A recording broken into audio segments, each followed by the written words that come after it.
The moment the heavy oak doors of courtroom 402 swung open, my daughter Veronica covered her mouth to hide a giggle, and my son-in-law Derek shook his head with open contempt. I was wearing my old gardening clothes, muddy Red Wing boots that had seen better days, and a flannel shirt with a fraying collar, while holding my stained canvas hat in my rough hands. To them I looked like a lost farmer, a confused old man who had wandered into the Hall of Justice by mistake. I saw Veronica lean over and whisper something to Derek, and he smirked with that arrogance that had always defined him, checking his $3,000 watch, as if my presence was wasting his precious time. I heard her choked laugh, a sound that cut through my chest like a serrated knife. To them I was an embarrassment, an inconvenience, a senile old fool who had no business being there. But then the judge looked up. His eyes met mine across the room. I watched as the color drained from his face, as his hand trembled on the wooden gavel. His lips moved and he whispered something that silenced the entire courtroom. "My God, it is really him." Everyone turned to look at me. The silence became so thick I could hear my own heart pounding in my ears. Veronica stopped smiling. Derek frowned, confused, staring at the judge as if he had lost his mind. They had no idea who I truly was. Not until that very moment. Because to them I was just Gus, the old man who lived in a little farmhouse on the edge of town, the man they had ignored for years, the obstacle they now wanted to declare incompetent, so they could take everything I had built. But what they did not know was that this courtroom had been my hunting ground for 35 years, that every corner of this building held my secrets, and that the man sitting behind that bench owed me his entire career.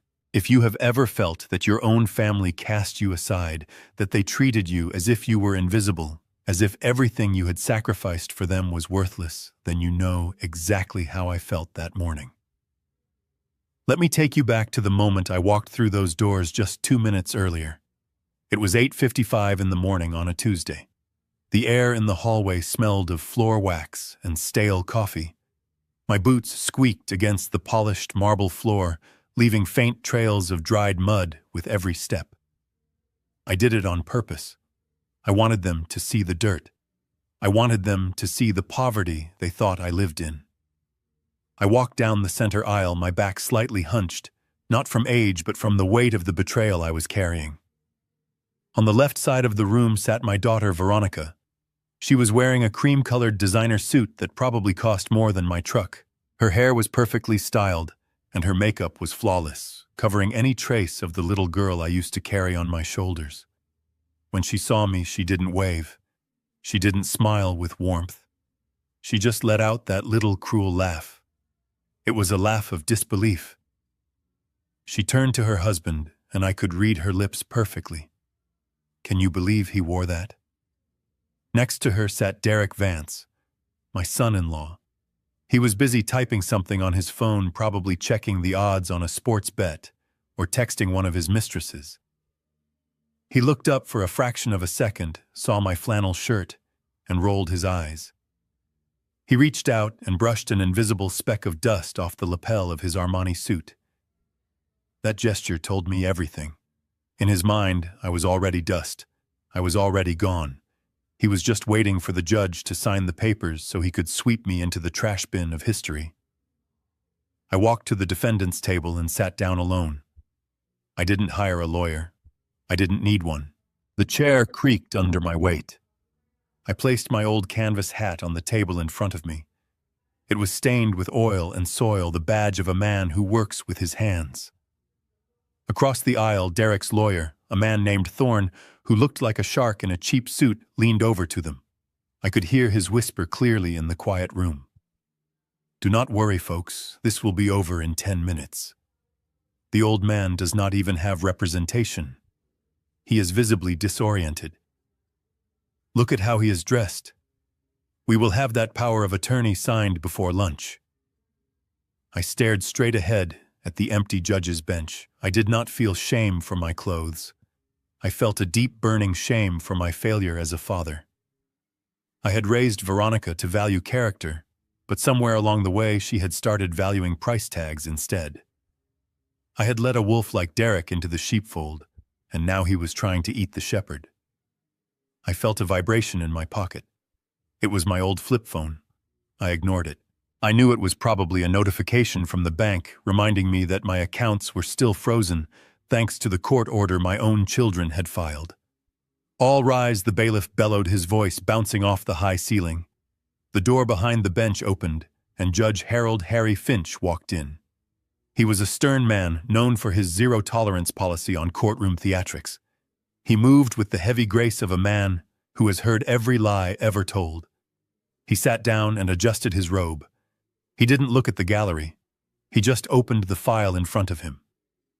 "Docket number 457, he read in a monotone voice.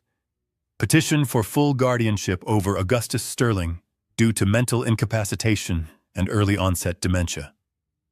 Plaintiffs, Veronica Sterling and Derek Vance. Defendant, Augustus Sterling, acting pro se." He paused to adjust his reading glasses. He picked up a pen ready to make a note. Then he looked up.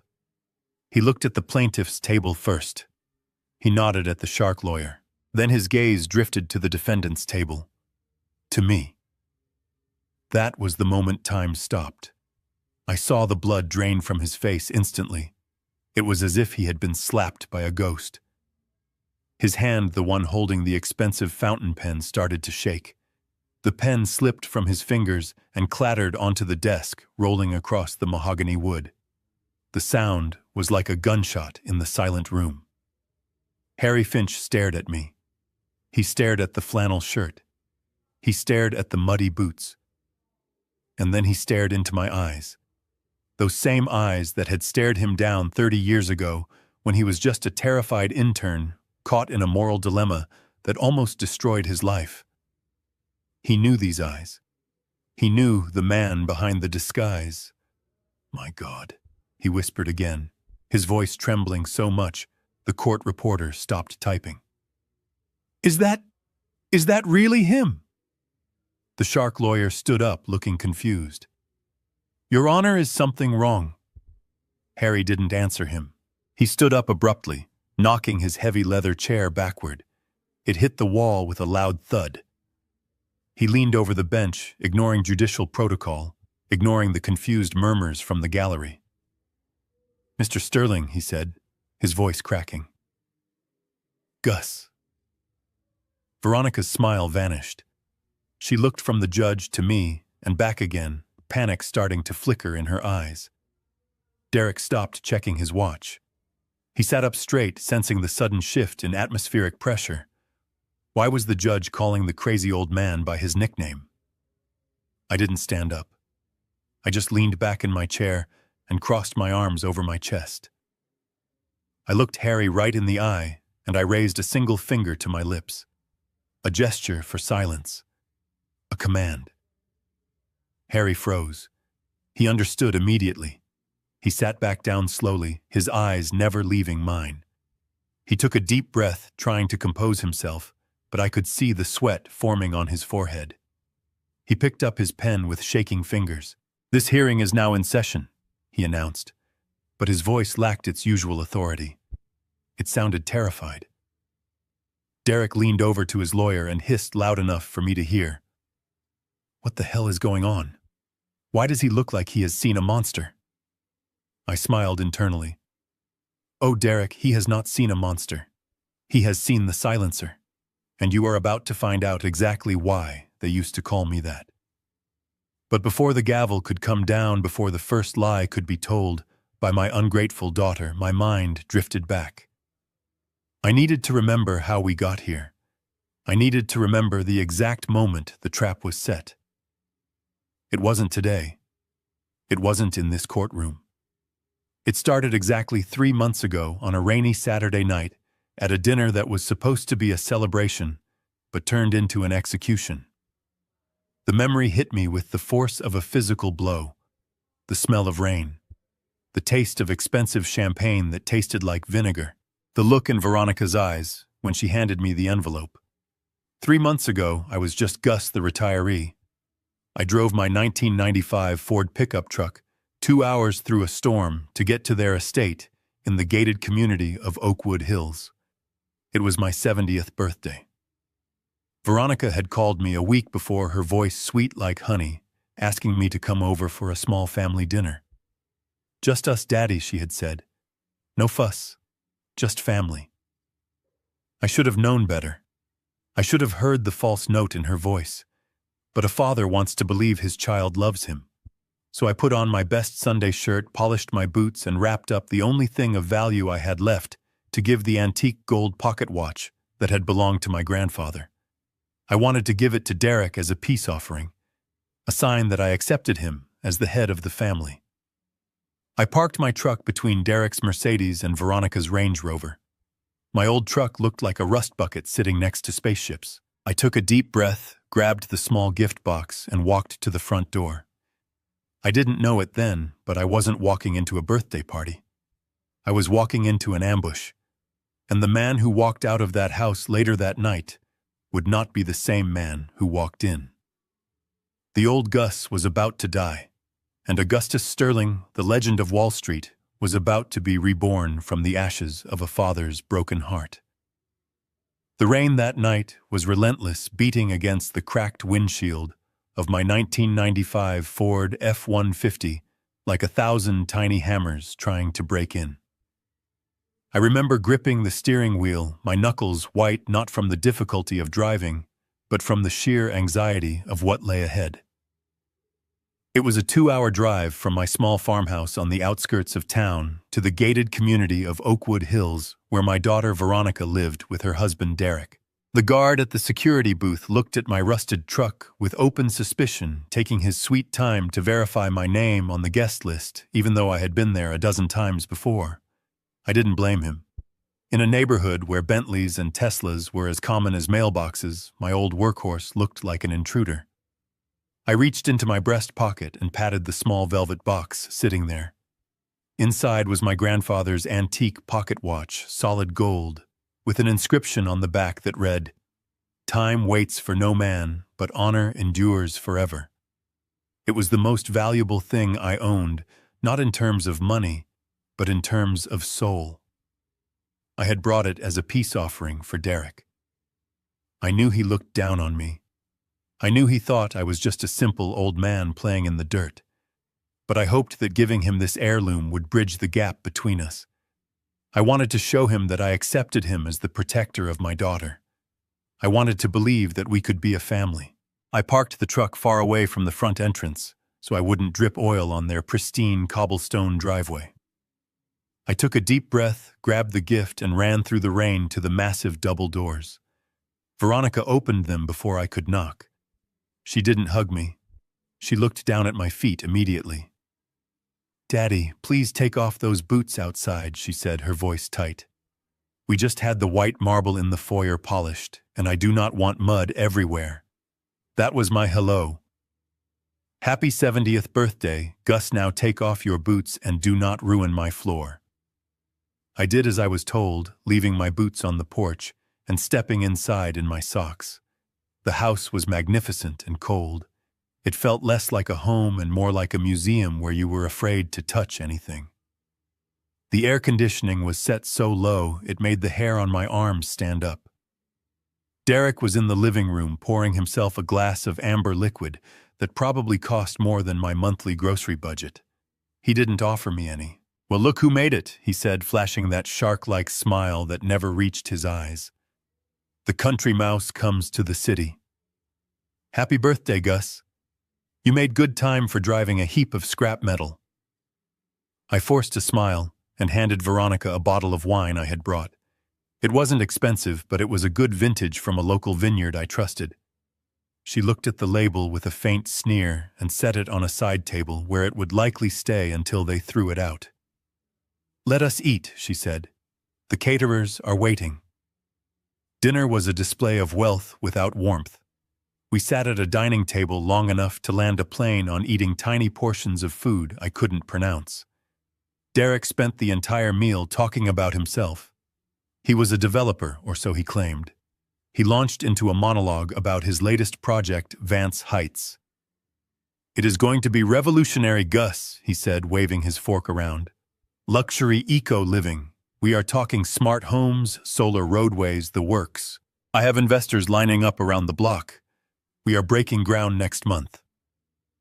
I listened quietly, nodding at the right times, but my mind was working differently. I was retired now, but you do not spend 40 years as a forensic auditor without developing a sixth sense for bullshit. I knew the land he was talking about. I had audited a company that tried to build there in the 80s. That land was a geological nightmare, a sinkhole waiting to happen. No bank in their right mind would finance a project there unless the surveys were falsified. But I didn't say anything. I just ate my cold soup and watched my daughter look at him with adoration that seemed almost desperate. Then came the cake, a small, tasteful thing from a bakery that charged by the millimeter. They didn't sing. Derek just clapped his hands once like a ringmaster signaling the main event. "Before you cut the cake, Gus, we have a surprise for you," Derek said, reaching under his chair. He pulled out a thick blue folder and slid it across the polished mahogany table. It stopped right in front of my plate. "What is this?" I asked, my hand hovering over the cover. "Open it," Veronica said, her voice trembling slightly. "It is for you, Daddy. It is for your peace of mind." I opened the folder. Inside there were no birthday cards, no photos of the grandkids I never got to see. It was a legal document.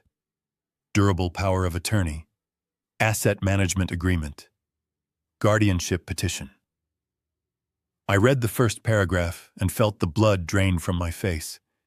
These papers would give Derek and Veronica full control over my finances, my medical decisions, and my property.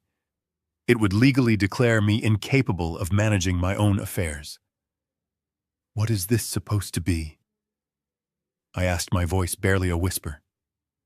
Derek leaned forward, clasping his hands. "Look, Gus, we are worried about you. You are 70 years old. You are living out there in the middle of nowhere all alone. It is dangerous. Dangerous," I repeated. "I grow tomatoes, Derek. I read books. What is dangerous about that?" "Your memory." "Daddy," Veronica chimed in, tears welling up in her eyes. "It is getting worse. Just last week you left the main gate to the farm wide open. The neighbors' cows got in and trampled the garden. And remember when you visited us last month? You left the gas stove on. We could have all died." I stared at her. My mind, which Derek thought was failing, sharpened instantly into a razor blade. I remembered those incidents perfectly. I remembered closing that gate and hearing the latch click. I remembered checking it twice because that is what I do. And the stove. I had wiped it down after cooking breakfast, and the dials were all in the off position. I looked at Derek. He was watching me with a predatory calmness. And then it clicked. The pieces fell into place like the tumblers of a safe. He had walked me to the gate that day. He had been the last one in the kitchen. He had staged it. He had gaslit my own daughter into thinking her father was losing his mind. I closed the folder slowly. "I am not signing this," I said, my voice steady. Derek's smile vanished. "Gus, do not be difficult. This is for your own good. We just want to protect you. That land of yours is too much work. We can sell it, put you in a nice assisted living facility here in the city close to us. You would be safe." "Safe?" I asked, looking him dead in the eye. "Or profitable?" "I checked the county records, Derek. I know the Highway Commission is planning a new exit ramp that cuts right through the edge of my property. That land isn't just dirt anymore. It is a gold mine. Is that why you need the power of attorney? To sell it before I figure out what it is worth?" The silence in the room was absolute. Veronica looked shocked. She didn't know. He hadn't told her. Derek's face turned a shade of red I had never seen before. The vein in his neck started to throb. "You ungrateful old bat!" he hissed, slamming his fist on the table. "We are trying to help you. You are going to rot out there, and when you do, the state will take everything. We are offering you a lifeboat." I stood up. I reached into my pocket and pulled out the velvet box. I had been so foolish. I had actually thought I could buy his respect with a watch. "I brought this for you," I said, placing the box on the table. "It belonged to my grandfather. He was a man of honor. I thought maybe if you carried it, some of that honor might rub off on you. But I see now that I was wrong." Derek snatched the box. He didn't even open it. He didn't look at the gold engraving. He stood up, walked over to the gas fireplace that was crackling in the corner, and tossed the box into the flames. "I do not need your trash, Gus," he spat. "And I do not need your permission. You are going to sign those papers one way or another. If you do not do it willingly, we will have the court do it for you. We will find a doctor who says what we need him to say.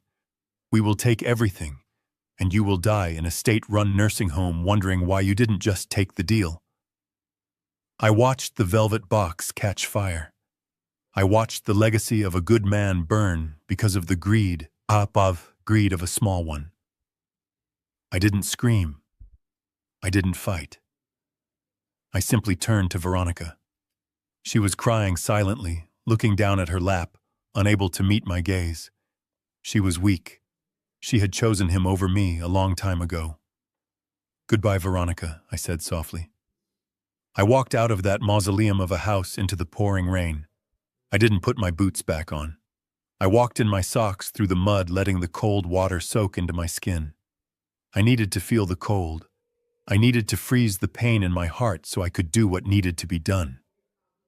I climbed into my truck and started the engine.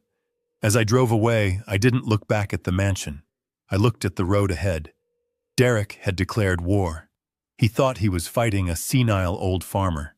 He had no idea he had just awakened the silencer. And as the lightning flashed across the sky, illuminating the dark road, I made a promise to myself.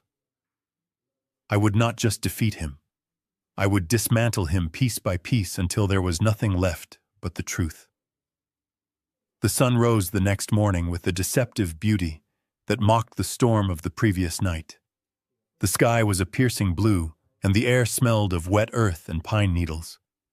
I woke up in my farmhouse feeling the ache in my bones, not from age, but from the damp chill of the rain I had walked through. I made my coffee black and strong, just the way Martha used to hate it.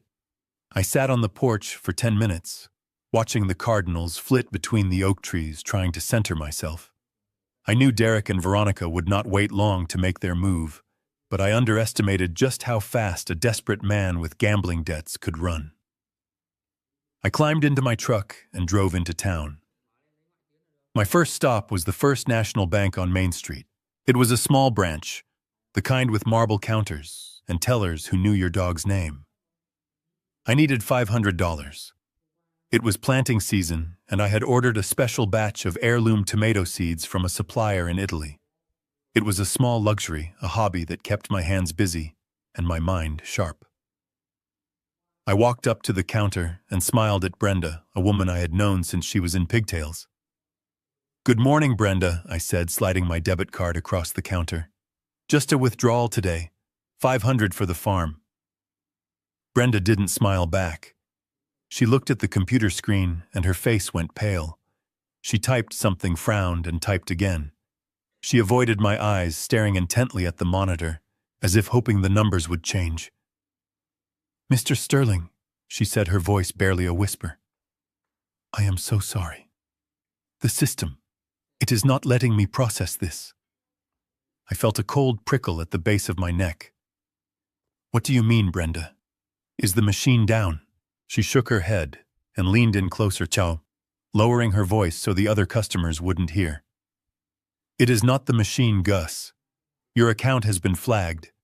It is frozen. Status code 99. That means pending investigation into competency." The words hung in the air, heavy and suffocating. Competency. They hadn't just filed a petition. They had used an emergency injunction. Derek must have called in a favor with a judge or a corrupt clerk late last night, claiming I was a danger to my own finances. I looked at Brenda. She looked like she wanted to cry. She knew I wasn't crazy. She knew I balanced my checkbook down to the penny every month. Who authorized this? I asked, my voice calm but hard as flint. It says here the order came from the legal guardians pending court approval. Veronica Sterling and Derek Vance. They claimed you were making erratic large withdrawals and falling victim to scams. I had not withdrawn a dime in 2 weeks. It was a lie, a fabrication designed to starve me out. I thanked Brenda because it was not her fault and walked out of the bank. My hands were steady, but my blood was boiling. I reached into my pocket to grab my cell phone. I needed to call Harrison, my lawyer. I needed to unleash the dogs of war. I flipped open the phone and dialed Harrison's number. The call didn't go through. Instead of the ringing tone, I heard a recorded mechanical voice.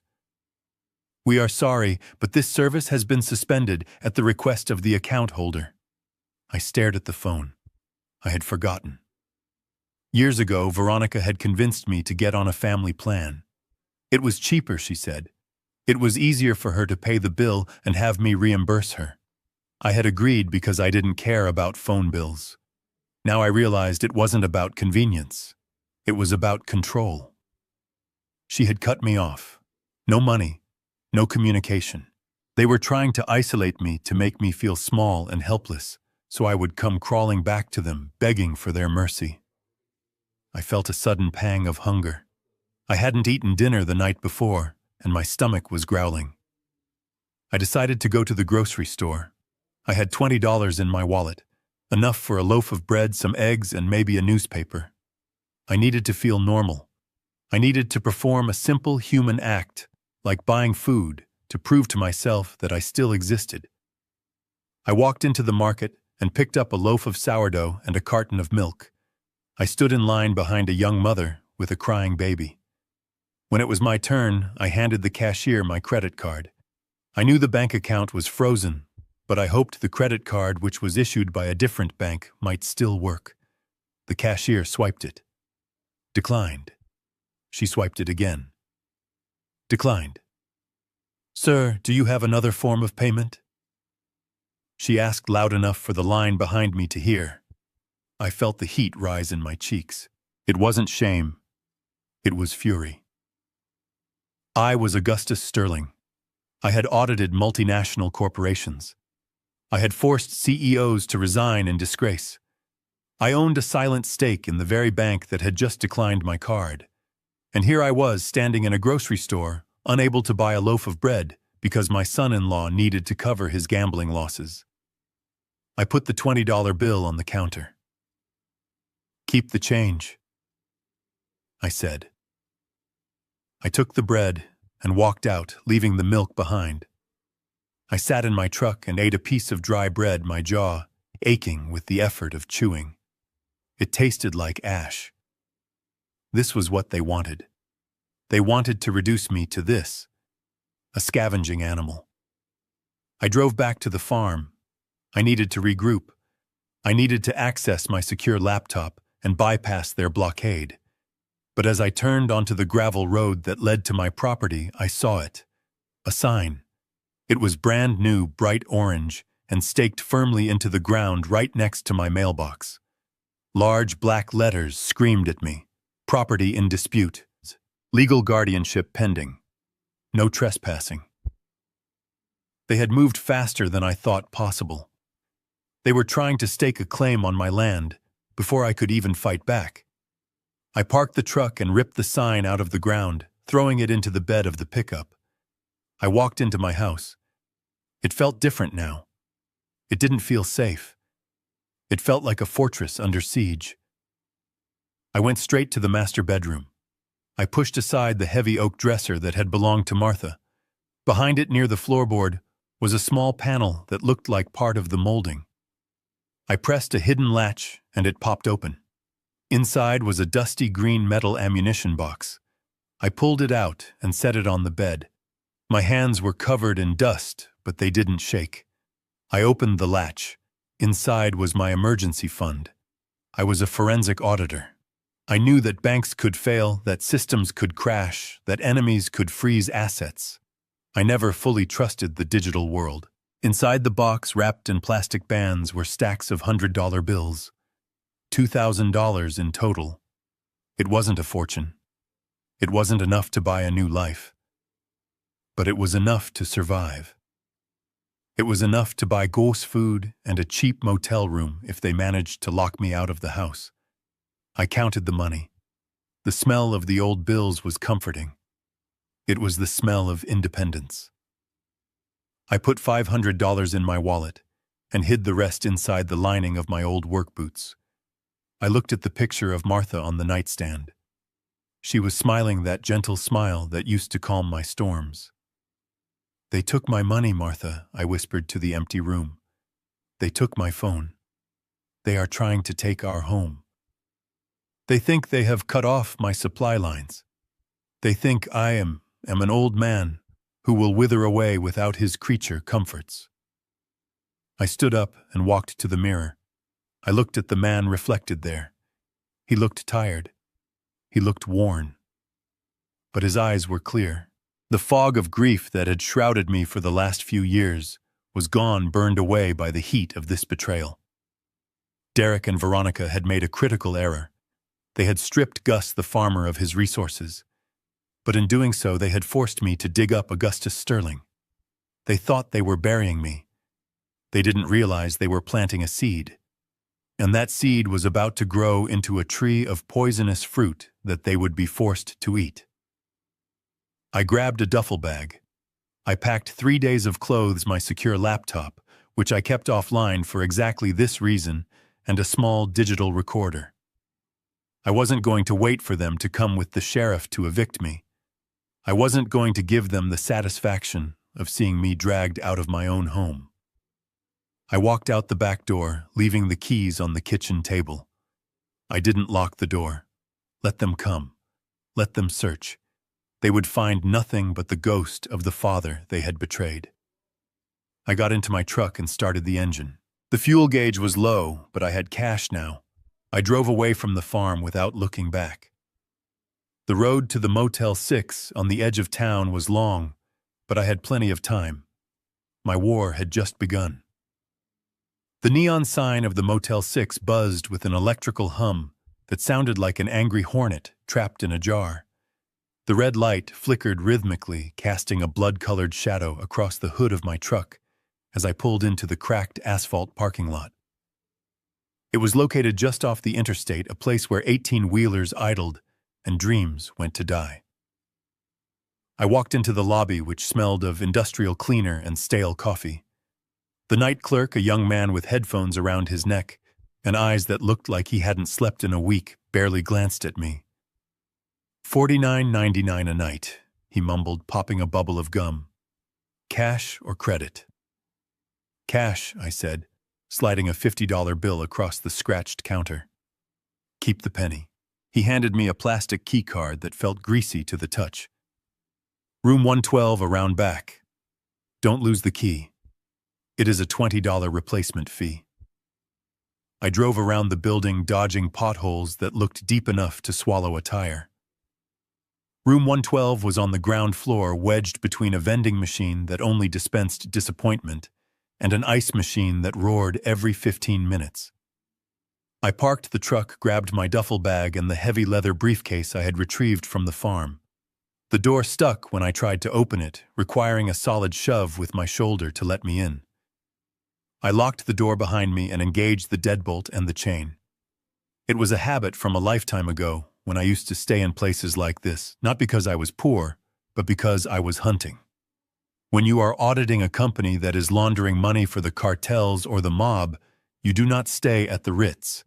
You stay where you can see the parking lot and where nobody asks questions. I threw my duffel bag on the floor and sat on the edge of the mattress. It sagged under my weight, the springs groaning in protest.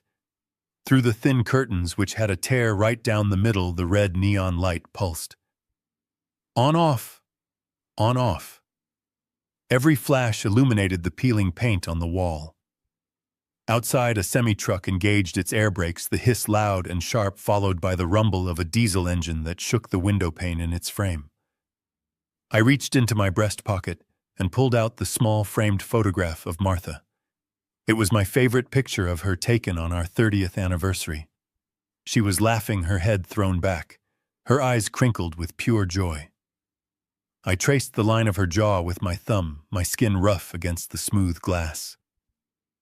"I am sorry, Martha," I whispered into the empty room, my voice sounding raspy and foreign to my own ears. "I promised you. I promised I would keep her safe." Tears pricked my eyes, hot and stinging. They were not tears of self-pity. I did not feel sorry for myself for being in this dump. I had slept in ditches and foxholes and in boardrooms. I could handle a bad motel. No, these tears were born of a deep, agonizing failure of duty. I remembered the night Martha died. She had grabbed my hand, her grip surprisingly strong, even as her life faded. "Gus," she had said, "promise me. Promise me you will look after Ronnie.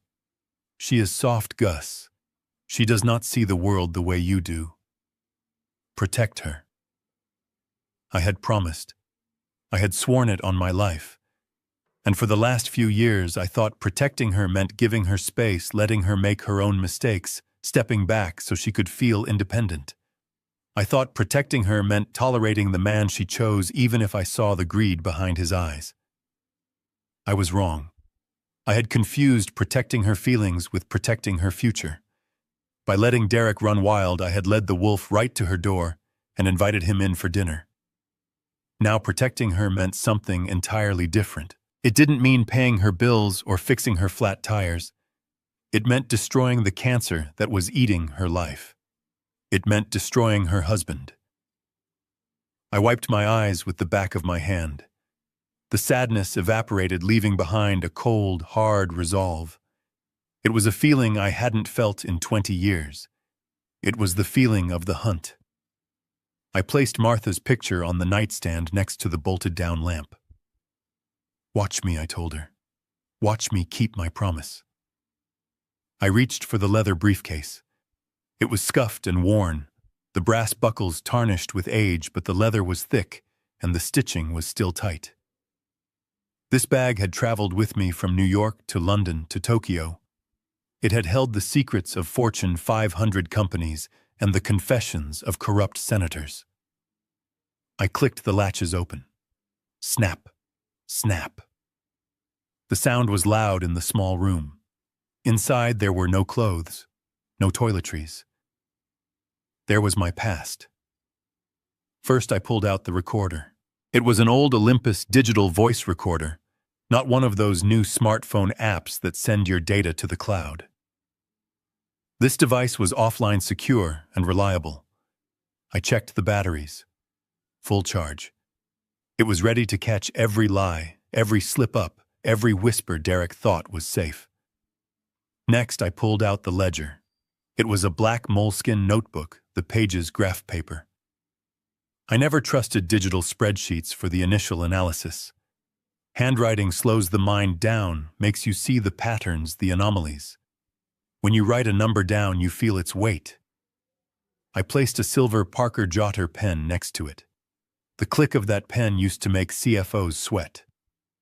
Finally, I reached into the bottom of the bag and pulled out the beast. It was a Panasonic Toughbook, a military-grade laptop that looked more like a brick than a computer. It was thick, heavy, and ugly. It didn't have a webcam. It didn't have Bluetooth. The Wi-Fi card was physically switched off by a toggle on the side. It ran a custom operating system I had built myself decades ago. A Linux kernel stripped down to the bone, designed for one thing only: forensic data extraction and analysis. I set the laptop on the small round table near the window. I plugged it in. The screen flickered to life with a terminal prompt green text on a black background. No icons, no friendly user interface, just raw command lines waiting for input. I sat in the uncomfortable wooden chair, my fingers hovering over the keyboard. The red neon light from outside bathed the room in a sinister glow. I wasn't Gus the gardener anymore. I wasn't the old man who forgot to close the gate. I was Augustus Sterling, the silencer. I cracked my knuckles. The sound was sharp like a pistol slide racking back. "Let us see what you are hiding, Derek," I whispered. I typed in my password, a string of 30 random characters that I had memorized 25 years ago. The system unlocked. I opened a new file in the directory and named it simply Target Vance. The first step wasn't hacking. It was information gathering, public records, tax liens, court filings, things that didn't require a warrant, just patience and knowing where to look. I connected the laptop to the internet using a secure encrypted dongle I kept in a hidden compartment of the bag. The connection was slow but invisible. I started typing. The rhythm of the keys was my heartbeat now. I felt the adrenaline knowing that somewhere out there Derek was probably laughing, drinking my wine thinking he had won. He didn't know that the game had just changed. He was playing checkers thinking he was a king. I was playing three-dimensional chess, and I was about to remove his board from the table entirely. The truck horns outside faded into background noise. The smell of smoke disappeared. The only thing that existed was the data, the numbers, the truth, and the truth was about to set me free and put Derek in a cage. I looked at Martha's picture one last time. "Sleep well, my love," I said. "I have work to do." The digital clock on the dashboard of my truck glowed a dull green, reading 3:03 in the morning. The world was asleep, but I was wide awake, my veins pumping with a cold, steady rhythm that I hadn't felt since the late 90s. I pulled into the rear service entrance of the generic office park where Derek leased his corporate suite. It was a soulless glass building off the highway, the kind of place that housed dental supply companies and fly-by-night telemarketing firms. Derek called it the global headquarters of Vance Development. I called it a crime scene waiting to be processed. I parked the truck in the shadows behind a row of industrial air conditioning units. The hum of the compressors masked the sound of my door closing. I pulled on a pair of thick nitrile gloves and grabbed a small heavy-duty flashlight. I didn't need a search warrant. I didn't need a badge. The Supreme Court had ruled decades ago that once trash hits the curb, it is public property. And Derek, for all his pretenses of being a sophisticated businessman, was lazy. He was the kind of man who thought he was too important to shred his own mistakes. I walked up to the large metal dumpster labeled with his suite number. It smelled of rot and damp cardboard. I didn't hesitate. I hoisted myself up, grabbing the rusty rim, and swung my legs over. I landed on a pile of black plastic bags with a soft crunch. For a man of 70, my knees protested, but my adrenaline silenced them. I was in the belly of the beast. I wasn't looking for everything. I was looking for the telltale signs of executive panic. I ignored the bags that felt light and full of paper cups. I was looking for the heavy, dense bags usually thrown out directly from the private office. I found 3 of them tied tight with expensive red drawstrings. I tossed them over the side of the dumpster, climbed out, and loaded them into the bed of my truck, covering them with a tarp. The whole operation took less than 8 minutes. Back at the Motel 6, I transformed the small round table into a forensic laboratory. I pulled the curtains tight and engaged the deadbolt. I laid out a clean white sheet I had brought from the farm and dumped the contents of the first bag. The smell hit me instantly. It wasn't just garbage. It was the smell of stress. Stale, high-end espresso dregs, half-eaten bagels that had gone rock hard, and empty blister packs of stomach ulcer medication. I sifted through the mess, my movements precise and methodical. Most people see trash. An auditor sees a timeline. An auditor sees the story of a man unraveling. I found what I was looking for at the bottom of the second bag. Derek had tried to destroy the evidence, but he had done it with the impatience of a child. He hadn't used a cross-cut shredder. He had simply torn the documents into quarters and eighths, violently ripping them apart, as if the paper itself had offended him. Then he had soaked them in coffee grounds, hoping to make them unreadable. Amateur, I whispered to myself. I spent the next 4 hours with a pair of tweezers and a roll of matte Scotch tape. Under the harsh light of the motel desk lamp, I pieced the papers back together like a jigsaw puzzle from hell. My eyes, which Derek thought were failing, scanned the lines of ink with the precision of a laser. The first document I reconstructed was a bank statement from a Cayman Islands shell company called DV Holdings. Derek had bragged at dinner that he had millions in offshore liquidity. The statement told a different story. The balance was negative, heavily negative. There were wire transfers going out to online gambling sites, amounts that would make a normal man vomit. 50,000 here, 100,000 there. All losses. But that was just the appetizer. The main course was a series of crumpled invoices and emails printed out, and then angrily balled up. I smoothed them out using the edge of my lighter to flatten the creases. They were regarding the Vance Heights project. Derek had sold the dream of a luxury, eco-friendly community. He had taken deposits. I found a list of names. 20 families, retirees, young couples. They had each put down $50,000 to $100,000 for homes that were supposed to be built on my land. Then I found the permits, or rather, the rejection letters. The county had denied his zoning application 6 months ago. The land was designated as a protected watershed. He couldn't build a doghouse on that land, let alone a subdivision. But he hadn't told the investors that. He was still taking their money. I pinned the papers to the wall, creating a map of his deception. It was a classic Ponzi scheme. He was using the deposit money from the new investors to pay the monthly interest on his personal debts and to keep up the appearance of wealth. The Mercedes, the dinners, the suits, it was all paid for with stolen money.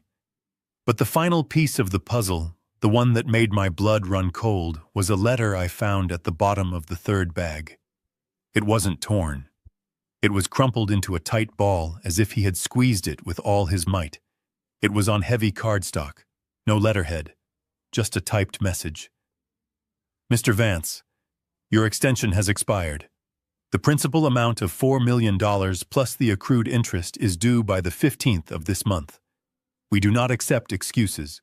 We accept assets. If you do not have the liquidity, we will take the collateral. You listed the Sterling farm as your primary asset. Deliver the deed, or we will come for you personally. I stared at the paper. The date on the letter was 3 days ago. The 15th was next week. The realization hit me like a physical blow to the chest. Derek wasn't just greedy. He was terrified. He had borrowed $4 million from a shadow lender, a hard money loan shark, likely connected to organized crime. He had put up my farm, my home, my legacy as collateral for a loan he had no right to take. He didn't just want to sell the farm to a developer. He needed the title immediately to hand over to these sharks to save his own life. That was why the rush. That was why the emergency guardianship. He was literally days away from having his legs broken or worse. I leaned back in the creaky wooden chair and rubbed my eyes. The sun was starting to peek through the torn curtains, painting the room in a dusty gray light. I looked at the wall covered in taped-together lies. My daughter was married to a man who was essentially a walking corpse, and he was planning to throw me into the fire to save himself. He thought I was the easy mark. He thought he could just sign my name, hand over the deed, and walk away clean while I rotted in a state facility. I picked up the demand letter. $4 million. To a man like Derek, that was an insurmountable mountain. To Augustus Sterling, the man who silently owned shares in the very financial institutions that tracked these kinds of shadow movements, it was just a number that I could use as a weapon. I reached for my secure laptop. I needed to know who was behind this loan. I needed to trace the routing number at the bottom of the demand letter. I typed in the code, my fingers flying across the keyboard. The terminal window scrolled with green text. It took me 10 minutes to find the shell company behind the loan. It was a subsidiary of a subsidiary, but the trail led back to a private equity firm in Chicago, notorious for predatory lending. And the beautiful irony was that my investment portfolio held a significant silent position in their parent company. I wasn't just his father-in-law. I wasn't just his victim. Technically, I was his boss's boss's boss. I looked at the clock. It was 7 in the morning. The banks would open in 2 hours. I had enough evidence here to send Derek to prison for 20 years for fraud, embezzlement, and larceny. But prison was too easy. Prison was safe. Derek had tried to humiliate me. He had tried to strip me of my dignity.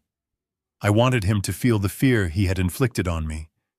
I wanted him to stand in that courtroom thinking he had won only to watch the floor drop out from under him. I carefully took down the papers from the wall. I scanned each one into the laptop, creating a digital dossier that was bulletproof. Then I placed the originals into a waterproof envelope and locked them in the briefcase. I stood up and stretched my back, cracking audibly. I felt stronger than I had in years. The fatigue was gone, replaced by a cold clarity. I went to the small bathroom and splashed cold water on my face. I looked at myself in the mirror. The stubble was gray, the wrinkles were deep, but the eyes were dangerous. "You picked the wrong farmer, Derek," I said to the reflection. I packed up my equipment. I had the ammunition. Now I needed to set the stage. I needed to let him think his plan was working perfectly. I needed him to walk into that courtroom feeling invincible. Because the higher he climbed, the more satisfying the fall would be. I grabbed my hat, put on my flannel shirt, and walked out into the morning light, ready to play the role of the helpless old fool one last time. The morning sun did not bring warmth, it only brought clarity. After a sleepless night in the motel room surrounded by the reconstructed evidence of Derek's financial ruin, I knew I was missing one final piece of the puzzle. I knew Derek was desperate, and I knew he was broke, but I still did not understand why he had targeted my farm specifically. There were plenty of other assets he could have tried to liquidate. Why my land? Why now? To the untrained eye, my property was just 80 acres of scrub oak and rocky soil on the wrong side of the county line. It was good for growing tomatoes and raising a few chickens, but it was hardly the kind of asset that could cover a $4 million gambling debt. Unless I was missing something. Unless the land wasn't just land. I packed my laptop into the briefcase, left the motel, and drove to the county public library. It was the only place where I could access the city planning archives without raising suspicion. The internet is good for surface information, but if you want the deep secrets, the kind that are buried in the basements of bureaucracy, you have to look at the physical maps. You have to look at the blueprints that haven't been digitized yet.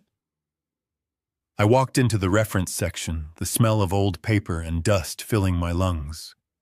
It was a familiar scent. I had spent half my career in rooms like this, hunting down assets that CEOs tried to hide in the footnotes of history. I asked the librarian for the master zoning file and the proposed infrastructure development plans for the next fiscal decade. She looked at me over her glasses, probably wondering why an old man in a flannel shirt cared about municipal zoning, but she handed over the heavy binders anyway. I took them to a table in the back corner, away from the prying eyes of the few students studying for exams. I opened the binder for my district. At first glance, everything looked normal. My land was zoned agricultural, just as it always had been. But then I cross-referenced it with the state infrastructure proposal, a document that had been filed only 2 weeks ago and was currently buried in a subcommittee waiting for approval. And there it was. A thick red line cutting right across the map. My heart skipped a beat. It wasn't a sinkhole, and it wasn't an aquifer. It was something far more lucrative. The state was planning a bypass, a massive expansion of Interstate 44, designed to relieve the congestion downtown.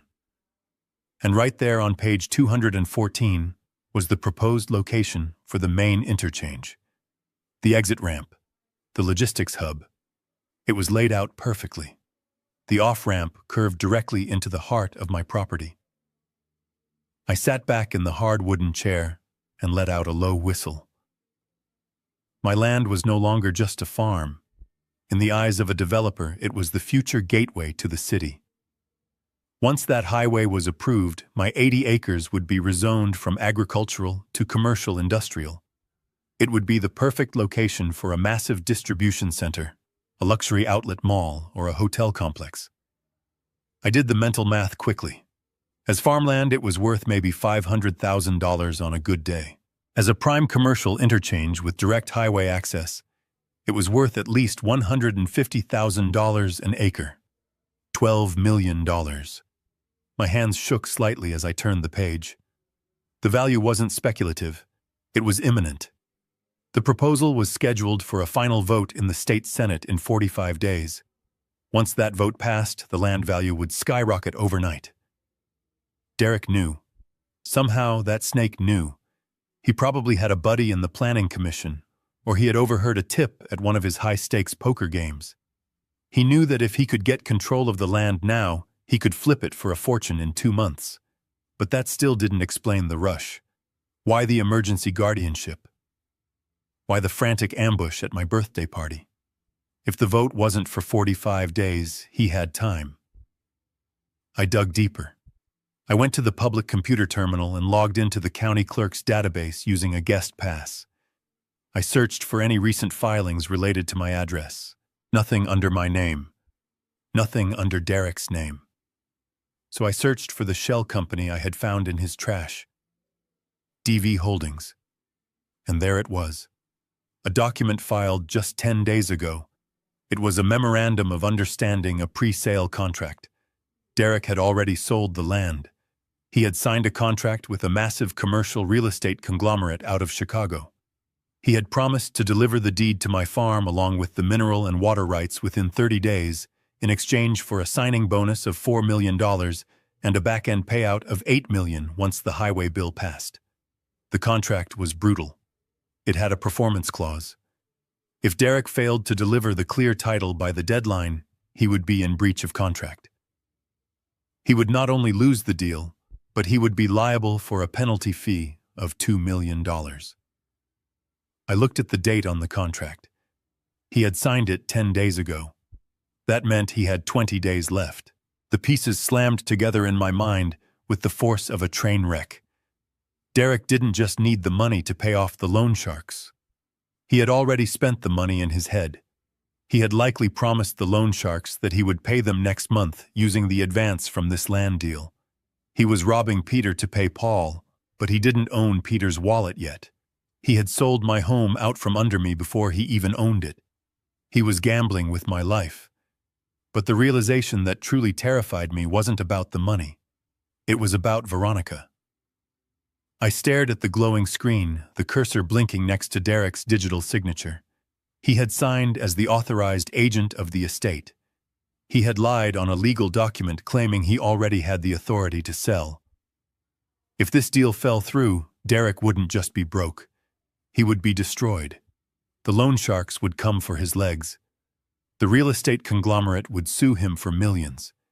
He would go to prison for fraud. He was a cornered rat. And Veronica was in the cage with him. She didn't know. I was certain of it. She thought he was a brilliant businessman who had hit a rough patch. She thought she was being a supportive wife by helping him secure the family assets. She had no idea that she was sleeping next to a man who had essentially strapped a bomb to their lives and handed the detonator to the highest bidder. If I refused to sign, if I fought him, Derek would get desperate. And a desperate man is a dangerous man. What would he do when the deadline got closer? Would he stage an accident? Would he tamper with my brakes? Would he put something in my coffee the next time I visited? Or worse, would he use Veronica as leverage? Would he force her to sign fraudulent documents implicating her in his crimes? If this blew up, she would go down with him. She was listed as an officer in his company. She was his wife. The law would see them as partners in crime. I felt a cold sweat break out on my forehead. I had been worried about my dignity, about my house, about my pride. But this was so much bigger. My daughter was living on top of a volcano, and the ground was already smoking. I closed the browser window and wiped my history.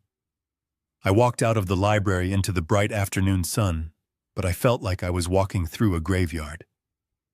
I got back into my truck and sat there for a long time staring at the steering wheel. I had the evidence. I had the motive. I knew exactly what his plan was.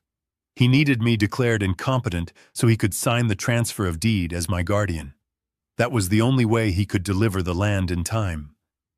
He needed a judge to hand him the keys to my kingdom so he could sell it for scrap to save his own skin. I started the engine. The rumble of the old Ford felt reassuring. It was solid. It was real. Unlike Derek's life, which was a house of cards built on a foundation of lies. I had to stop him. But I couldn't just stop him. If I simply blocked the sale, the loan sharks would kill him, and they might come after Veronica too to collect the debt. If I went to the police now, it would drag on for months, and in the meantime the deadline would pass and the penalties would crush them. No, I needed a surgical strike. I needed to destroy Derek's ability to harm us while insulating Veronica from the fallout. I needed to take control of the debt myself. I remembered the name of the private equity firm behind the loan sharks from my research the night before. BlackRock Capital. Not the famous one, just a cheap knockoff name designed to sound impressive. But I knew their parent company. I knew the man who sat on the board of directors. We had played golf together in the 90s. A plan began to form in my mind. A plan so audacious, so risky, that the old Gus the farmer would have had a heart attack just thinking about it. But Augustus Sterling. The silencer smiled. I put the truck in gear. I wasn't going back to the farm. I wasn't going back to the motel. I had one more stop to make. I needed to see my daughter. I needed to look into her eyes one last time and see if there was anything left of the girl I raised. I needed to give her a chance to jump off the train before I blew up the tracks. I drove toward the diner where Veronica's mother used to work 30 years ago. It was a neutral ground, a place of memories. I would ask her to meet me there. It was a long shot. She probably wouldn't come. But I had to try. I had to offer her a lifeline even if I knew she would probably use it to try and hang me. Because that is what fathers do. We try to save our children even when they are holding the knife. But this would be the last time. If she chose him today, she was choosing her fate, and I would not be able to stop the avalanche that was coming for her husband. I drove my truck to the outskirts of town to a gas station that time had forgotten. It was one of the few places left that still had a working payphone bolted to the brick wall outside. My cell phone was a dead brick in my pocket, cut off by the daughter I had raised, so I had to do this the old-fashioned way. I fed a handful of quarters into the slot, the metallic clink echoing the hollowness in my chest. I dialed Veronica's number from memory. My fingers knew the pattern better than they knew the shape of my own face. She answered on the third ring, her voice breathless and irritated. "Hello, who is this?" "It is me, Ronnie," I said, letting my voice crack just a little. "I need to see you, please. Just you." I heard her sigh, a long, exasperated sound that traveled through the wire and settled in my gut. "Daddy, I do not have time for this. Derek is meeting with his lawyers and I have appointments. It is important, Veronica." I pleaded, leaning my forehead against the cold metal of the phone box. "It is about Mom. It is about the diner. Meet me at the Bluebird in an hour, please. Just give an old man 10 minutes. There was a silence on the line. I knew she was weighing her schedule against her guilt. Finally, she agreed, but her tone was sharp. 30 minutes, Daddy. And do not make a scene." The Bluebird Diner was a relic of a different era. It sat on Route 9, a chrome and neon beacon that smelled of bacon grease and stale coffee. Martha had worked here when she was 20 years old, wearing a pink uniform and saving every tip in a jar so we could buy our first tractor. It was sacred ground. If Veronica couldn't find her heart here, she wouldn't find it anywhere. I arrived early. I went into the bathroom and splashed water on my face, but I didn't try to tidy up. In fact, I did the opposite. I unbuttoned my collar, letting my gray chest hair show. I messed up my hair so it stuck up in tufts. I let my hands shake. I wanted to look exactly like the frail, confused old man Derek told her I was. I needed to know if she would help that man or if she would discard him. I sat in a booth near the back, the vinyl seat cracked and taped over with duct tape. I ordered a black coffee. My hands trembled as I lifted the cup, spilling a little on the table. The waitress, a kind woman named Sal, looked at me with pity. "You okay there, honey?" she asked. I just nodded, keeping up the act. 10 minutes later, Veronica walked in. The bell above the door jingled, announcing her arrival like a queen entering a stable. She was wearing oversized sunglasses and a scarf that probably cost more than the waitress made in a month. She scanned the room, her nose wrinkled in disgust, as if the smell of honest work offended her. When she saw me, her shoulders slumped. She walked over, clicking her heels on the linoleum floor, and sat down opposite me without taking off her glasses. "You look terrible, Daddy," she said bluntly, placing her designer bag on the seat beside her, as if to create a barrier between us. Derek was right. "You are not taking care of yourself. Look at you. You are shaking." I put the coffee cup down, rattling it against the saucer. "I am shaking because I am scared, Ronnie," I said, looking at her over the rim of the cup. "Not for me. For you." She rolled her eyes and checked her watch. A diamond-studded timepiece that Derek had likely bought with credit he didn't have. "I have a manicure at 2, Daddy." "What is this about? Why did you bring up Mom?" I reached across the table, palm open. "Ronnie, listen to me. I know things. I know about Derek's debts. I know he is in trouble with bad people. He is lying to you, honey. He is using you." Veronica pulled back as if I had tried to slap her. She crossed her arms, her face hardening. "Stop it. Just stop it. You are paranoid. Derek told me you would say things like this. He said your dementia would make you suspicious. He is a successful developer, Daddy. He is building an empire for us. He is building a prison, Veronica," I whispered, leaning in. "He has sold the farm. He signed a contract before he even owned the land. He needs that guardianship so he can hand over the deed to cover his gambling losses. If you sign those papers, you are helping him commit fraud. You will go down with him when it blows up." She laughed, a harsh, brittle sound that drew stares from the other booths. "Gambling losses. Fraud. Listen to yourself. You sound insane. This is exactly why we need to take control. You are inventing conspiracy theories because you are afraid of losing control. It is sad, really." I felt a tear slide down my cheek.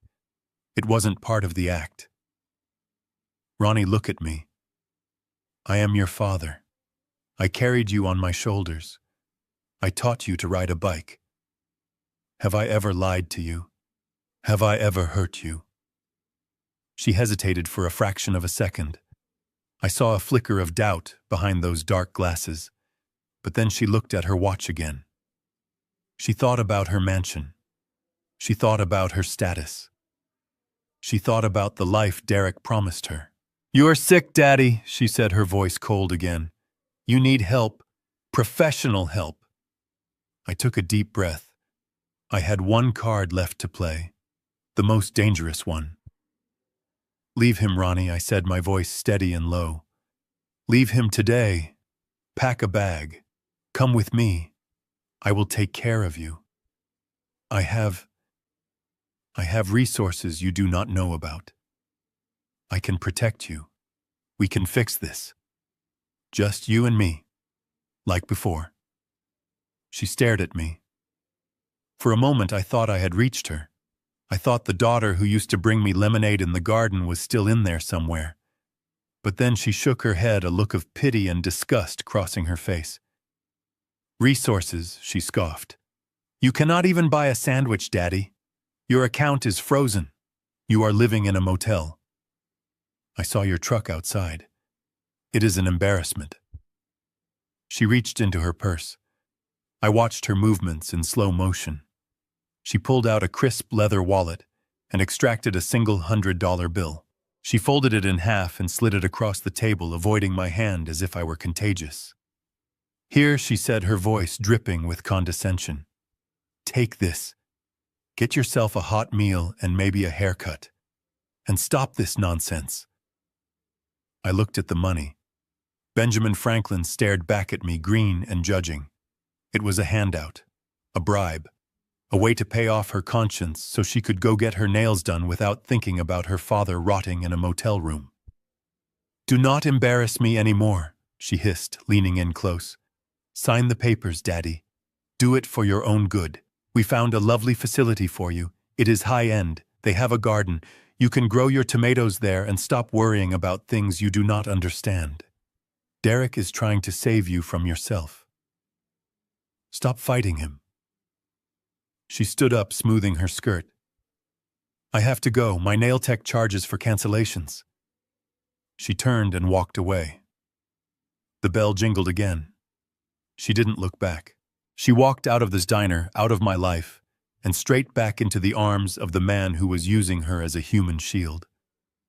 I sat there for a long time, staring at the $100 bill. The waitress Sal came over with the coffee pot. She looked at the money, then at me. "Kids break your heart, do not they?" she said softly, pouring me a refill. I picked up the bill. My hand wasn't shaking anymore. The tremor was gone. The fear was gone. The hope was gone.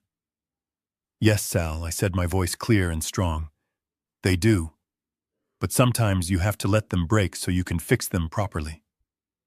I folded the bill neatly and placed it in the breast pocket of my flannel shirt right over my heart. I wasn't going to spend it. I wasn't going to buy food with it. I was going to keep it. It was a receipt for the transaction that had just occurred. My daughter had just sold her father for a manicure and a lie. I stood up and dropped a $20 bill on the table for the coffee. I put my hat on, pulling the brim low. I walked out of the Bluebird Diner. The sun was shining, but the world felt gray. I walked to the payphone one last time. I had one more call to make. I dialed Harrison's private number. He picked up on the first ring. "Gus," he asked, "how did it go?" I looked at the diner where my wife used to work, where my daughter had just treated me like a beggar. "It is done, Harry," I said, my voice devoid of emotion. "Initiate the Phoenix Protocol. Let them win the preliminary hearing. Let them think I am weak. Let them drag me into that courtroom." "Are you sure?" Gus Harrison asked. "Once we start this, there is no going back. She is your daughter." I patted the pocket with the $100 bill. "I have no daughter," I said. "Not anymore. I only have a defendant." I hung up the phone. The line went dead, and so did the last remnant of the man I used to be.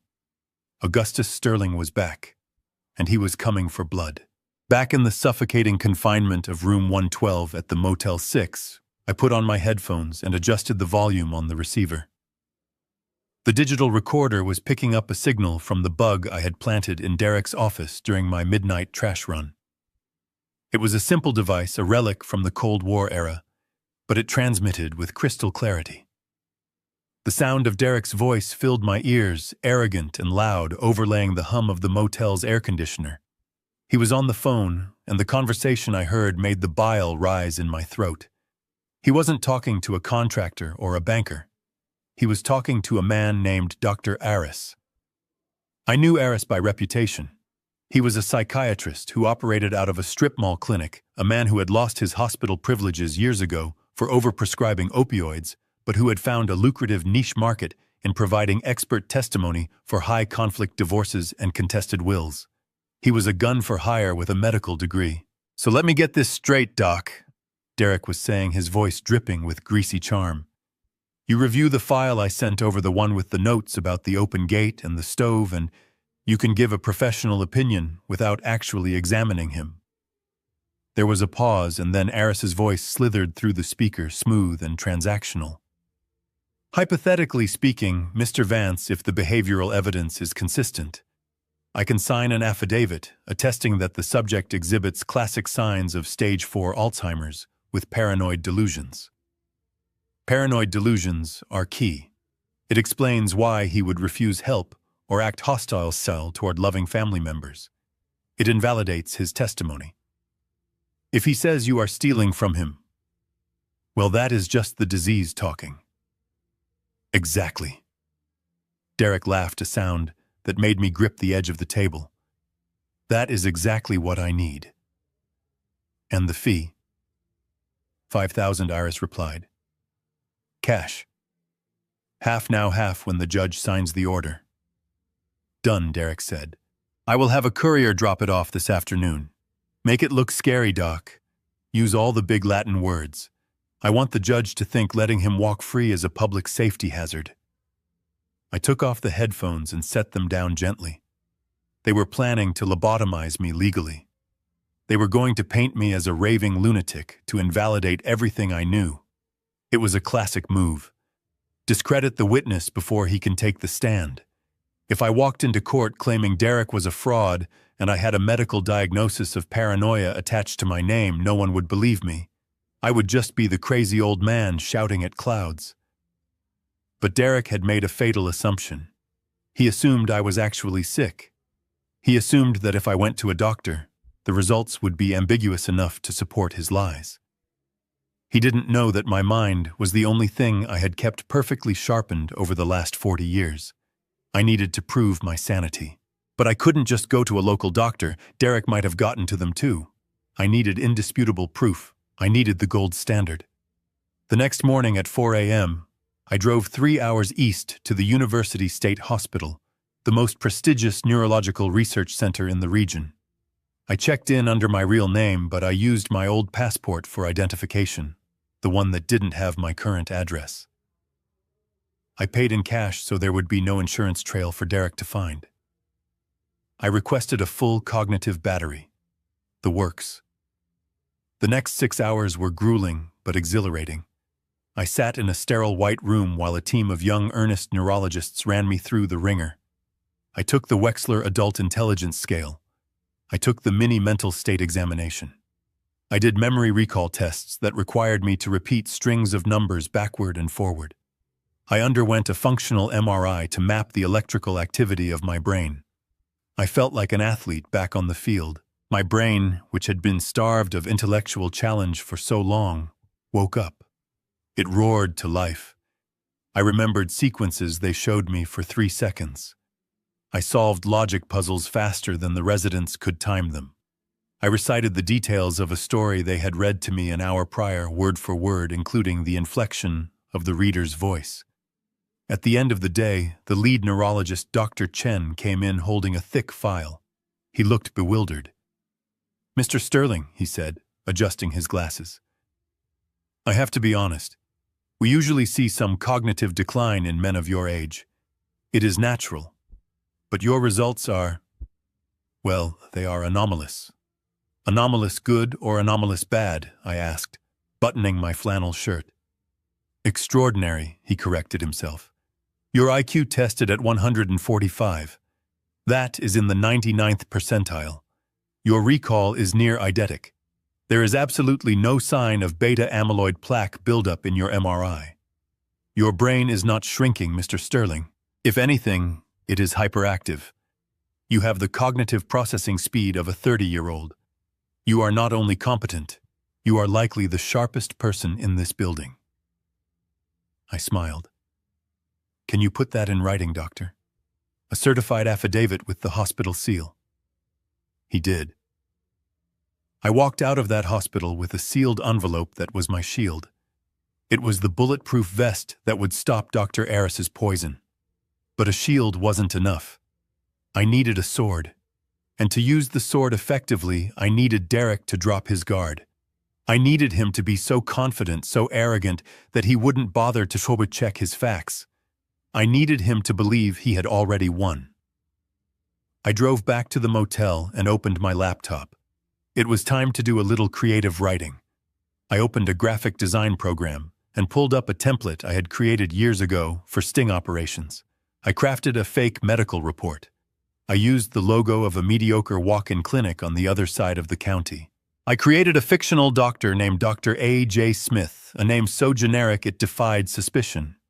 In this report, I painted a picture of a man in rapid decline. I used the medical terminology I had learned over the years, weaving a narrative of confusion, disorientation, and short-term memory loss. I wrote that the patient, Augustus Sterling, was unable to recall the current year, unable to perform simple arithmetic, and exhibited signs of agitation and persecution complex. I gave myself a score of 18 on the cognitive exam, a score that screamed dementia. It was a masterpiece of fiction. It confirmed every lie Derek had told Veronica. It was exactly what he wanted to see. Now I had to deliver it. I couldn't just mail it to him. That would look suspicious. It had to be intercepted. It had to look like a mistake, a slip-up by a confused old man. I printed the fake report on cheap paper and folded it messily, stuffing it into an envelope addressed to myself. I scribbled "Return to sender" on the front in shaky handwriting, as if I had been too confused to open my own mail. Then I drove to the farm. I knew Derek's private investigator, a man named Thorne, who was as cheap as his suit, was watching the place. I had spotted his gray sedan parked down the road near the tree line twice. I parked my truck by the mailbox. I got out, acting disoriented, looking around wildly, as if I didn't know where I was. I walked to the mailbox and shoved the envelope inside, leaving the red flag up. Then I stumbled back to the truck and drove away, weaving slightly within the lane, just enough to look impaired. I parked a mile down the road and hiked back through the woods, using an old deer trail I had cleared with Jamal years ago. I set up a position behind a fallen oak tree with a pair of binoculars. I waited. It didn't take long. 20 minutes later, the gray sedan rolled up. The investigator got out, looked left and right, and then walked quickly to my mailbox. He opened it, grabbed the envelope, and practically ran back to his car. I watched him tear it open through the windshield. I saw him pull out the fake medical report. I saw him pull out his phone and dial a number. Even from this distance, I could see the excitement on his face. He was calling Derek. He was telling him he had the smoking gun. I hiked back to my truck, my boots crunching softly on the dry leaves. It was done. Derek would get that report within the hour. He would show it to Veronica. "Look, Ronnie," he would say. "Even the doctors say he is gone. It is a mercy to take control. He does not know what he is doing. He would file the papers tomorrow morning. He would attach my fake report as Exhibit A. He would walk into court believing he was fighting a ghost. He wouldn't research the clinic. He wouldn't verify the doctor. He was too lazy and too desperate for that. The confirmation bias would blind him completely. I drove back to the Motel 6, feeling a dark satisfaction settling in my chest. The trap was set. The bait was taken. Now all I had to do was wait for the snap. I spent the rest of the night preparing my real evidence. I organized the bank records, the contract from the land sale, the audio recordings, and the real medical report from the university. I placed them all in the worn leather briefcase in a specific order, ready to be deployed like tactical nukes. I looked at the suit I had bought the day before. It was hanging in the closet, wrapped in plastic. A charcoal gray wool suit, tailored and sharp. It was the uniform of Augustus Sterling, but I wouldn't wear it tomorrow. Not yet.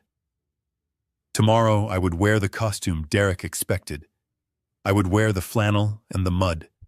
I would play the part until the very last second, until the door of the trap slammed shut behind him. I lay down on the lumpy mattress and closed my eyes. For the first time in months, I didn't hear the trucks on the highway. I only heard the rhythmic ticking of a clock counting down the seconds until Derek Vance's life fell apart.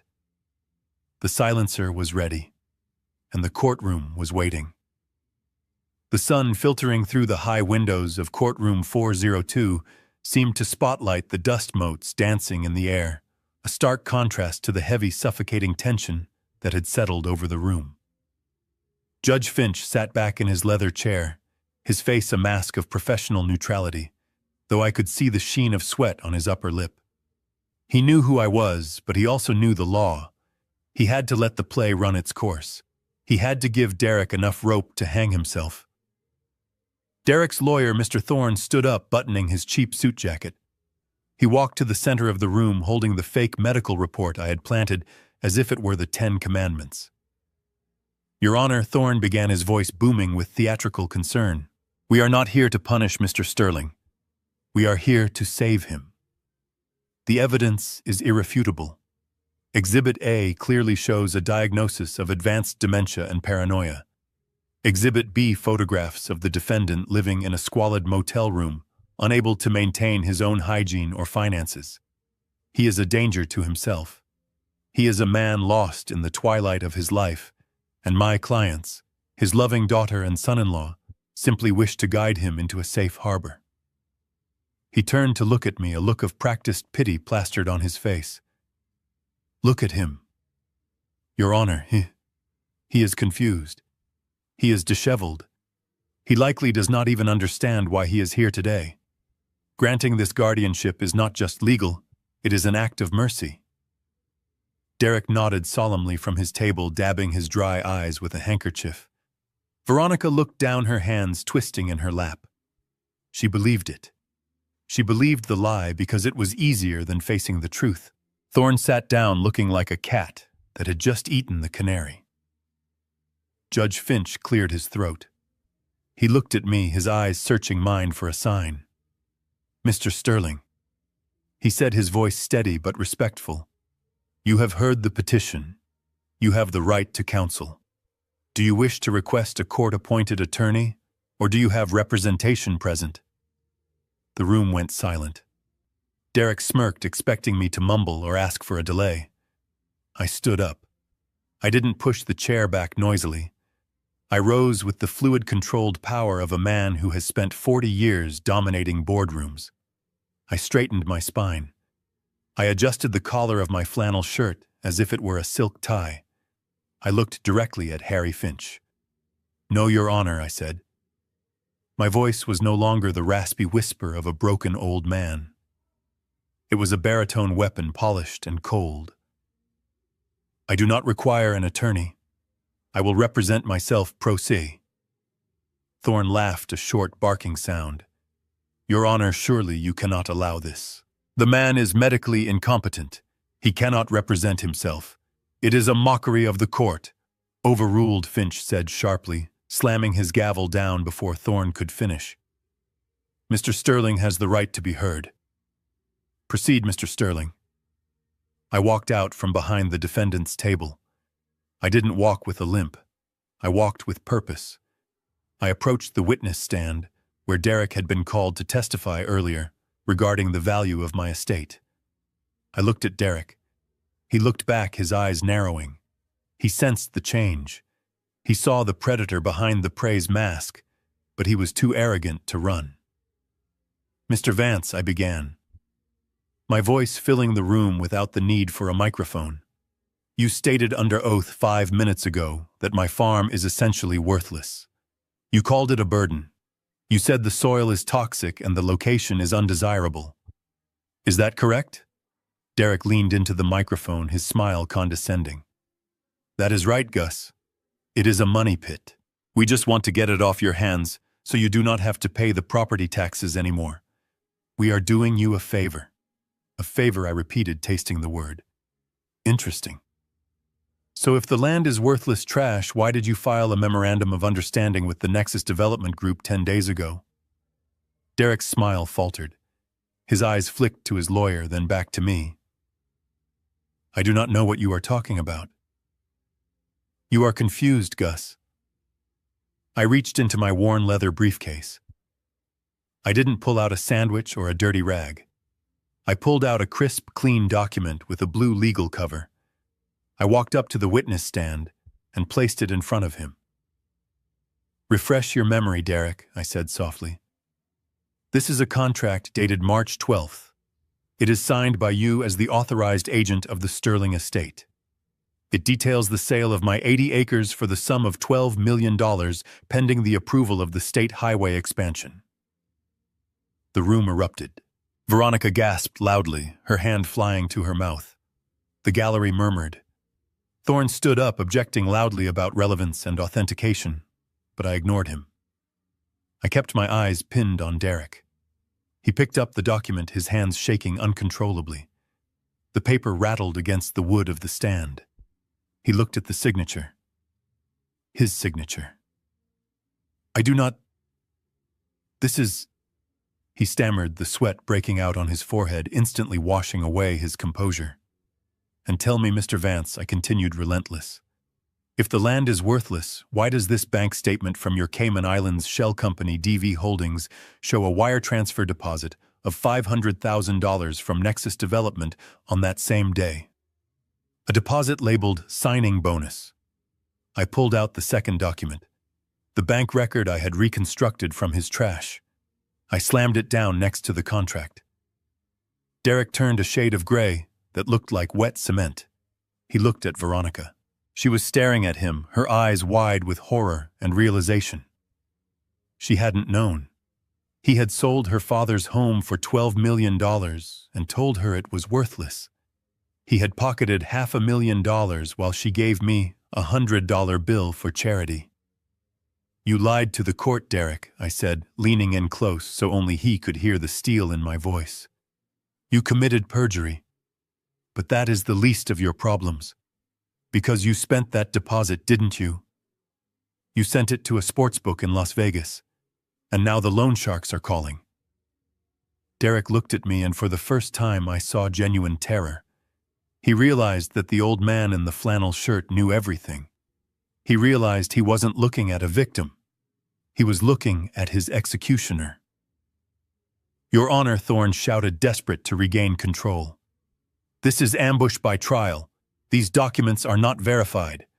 Mr. Sterling is obviously forging papers in his delusional state." Judge Finch looked at the documents. He looked at Derek's sweating face. He looked at me. "Mr. Vance," the judge said, his voice cold as ice, "answer the question. Did you or did you not accept a deposit for the sale of Mr. Sterling's land without his consent?" Derek opened his mouth, but no sound came out. He looked like a fish on a hook, gasping for air. The silence stretched thin and tight, ready to snap. "He can't answer, Your Honor," I said, stepping back. "Because if he says yes, he admits to fraud. And if he says no, he admits to perjury because I have the transaction number right here." I turned to the gallery. I looked at my daughter. She was crying, silent tears streaming down her face, ruining her perfect makeup. She finally saw the monster sitting next to her. "I am not done, Your Honor," I said, turning back to the judge. "I have more. I have the audio recordings." Derek stood up so fast his chair flew backward. "You illegal old bat!" he screamed, losing all control. "You tapped my office. That is inadmissible. You are the criminal here." "Sit down, Mr. Vance." Judge Finch bellowed, banging his gavel. I smiled. It was a cold, terrifying smile. "I didn't tap your office, Derek," I said calmly. "I audited it. And I found something else. Something that concerns my daughter." I reached into the briefcase again. This was the kill shot. This was the end. "Objection, Your Honor." Thorne screamed, his face turning a blotchy red as he pointed an accusing finger at me. "This has gone on long enough. We are listening to the ravings of a senile old man. Look at him. He is wearing flannel in a court of law. He lives in a motel room that costs $40 a night. He is a dirt-poor farmer who probably thinks the radio is talking to him. He is not an auditor. He is a nobody. A broke, destitute nobody who is wasting the court's valuable time with these fantasies." The insult hung in the air like smoke. Derek sneered, regaining a shred of his confidence. He nodded vigorously, looking at the gallery, as if to say, I told you he was crazy." Veronica looked at me with pity, shaking her head slowly, mouthing the word, "please," to me, begging me to stop humiliating myself. But then a sound cut through the noise. It was the sharp, authoritative crack of a gavel striking wood. Once, twice, 3 times. Each strike was louder than the last, silencing the murmurs, silencing Thorne, silencing the world. "Counselor." "Sit down," Judge Finch boomed. His voice wasn't just loud. It was heavy with a mixture of anger and reverence. "But Your Honor," Thorne sputtered. "I said, sit down," Finch roared. And be very careful with your next words, Mr. Thorne. You just called one of the most brilliant financial minds of the 20th century a nobody. If you insult him again in my courtroom, I will hold you in contempt so fast your head will spin." The room froze. Thorne sat down slowly, his mouth hanging open. Derek frowned, looking at the judge as if Finch had suddenly started speaking a foreign language. Veronica leaned forward, her hands gripping the edge of the table. "Who is he talking about?" "Derek," she whispered, her voice trembling. Judge Finch stood up. He didn't look at the lawyers. He looked at the gallery, addressing the entire room. For the record, he said, his voice steady and solemn, "The man standing before you is not just a farmer. His name is Augustus Sterling. In 1998, 2 years before the rest of the world knew what was happening, this man identified the irregularities in the Enron Corporation. He was the forensic auditor who brought down the monoliths of Wall Street in the 80s. He has served as a silent financial advisor to 3 governors of this state. He is known in the industry as the silencer because when he walks into a boardroom, the lies stop. The silence in the courtroom was absolute. You could hear the hum of the air conditioning. You could hear the intake of breath from the court reporter." Veronica stared at me. Her eyes were wide, searching my face, trying to find the father she thought she knew inside the legend the judge was describing. "Daddy," she whispered the word barely audible. "Is that true?"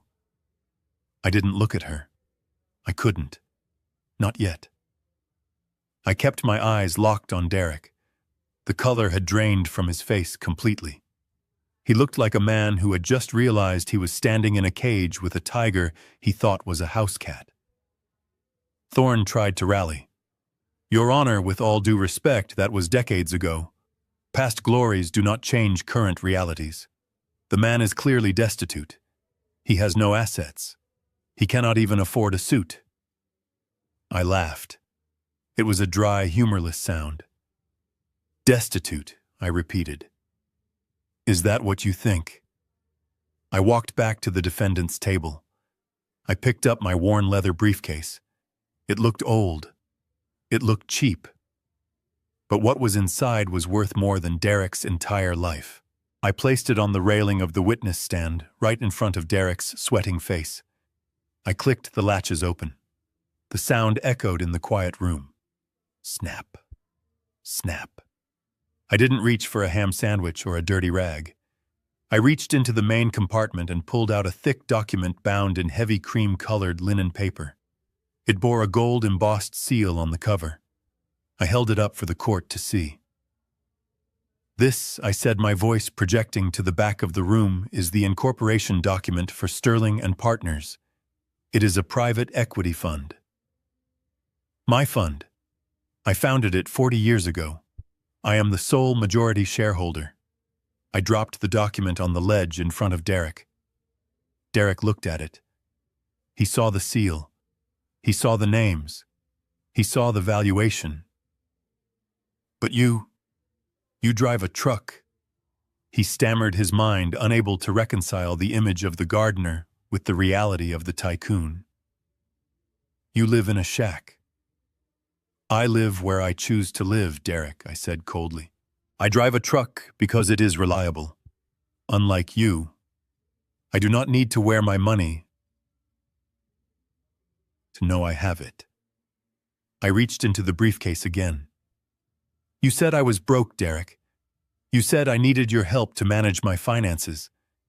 But you didn't do your homework. If you had looked past the flannel shirt, you would have seen the shark swimming underneath." I pulled out a second document. This one was different. It was a transfer of debt agreement.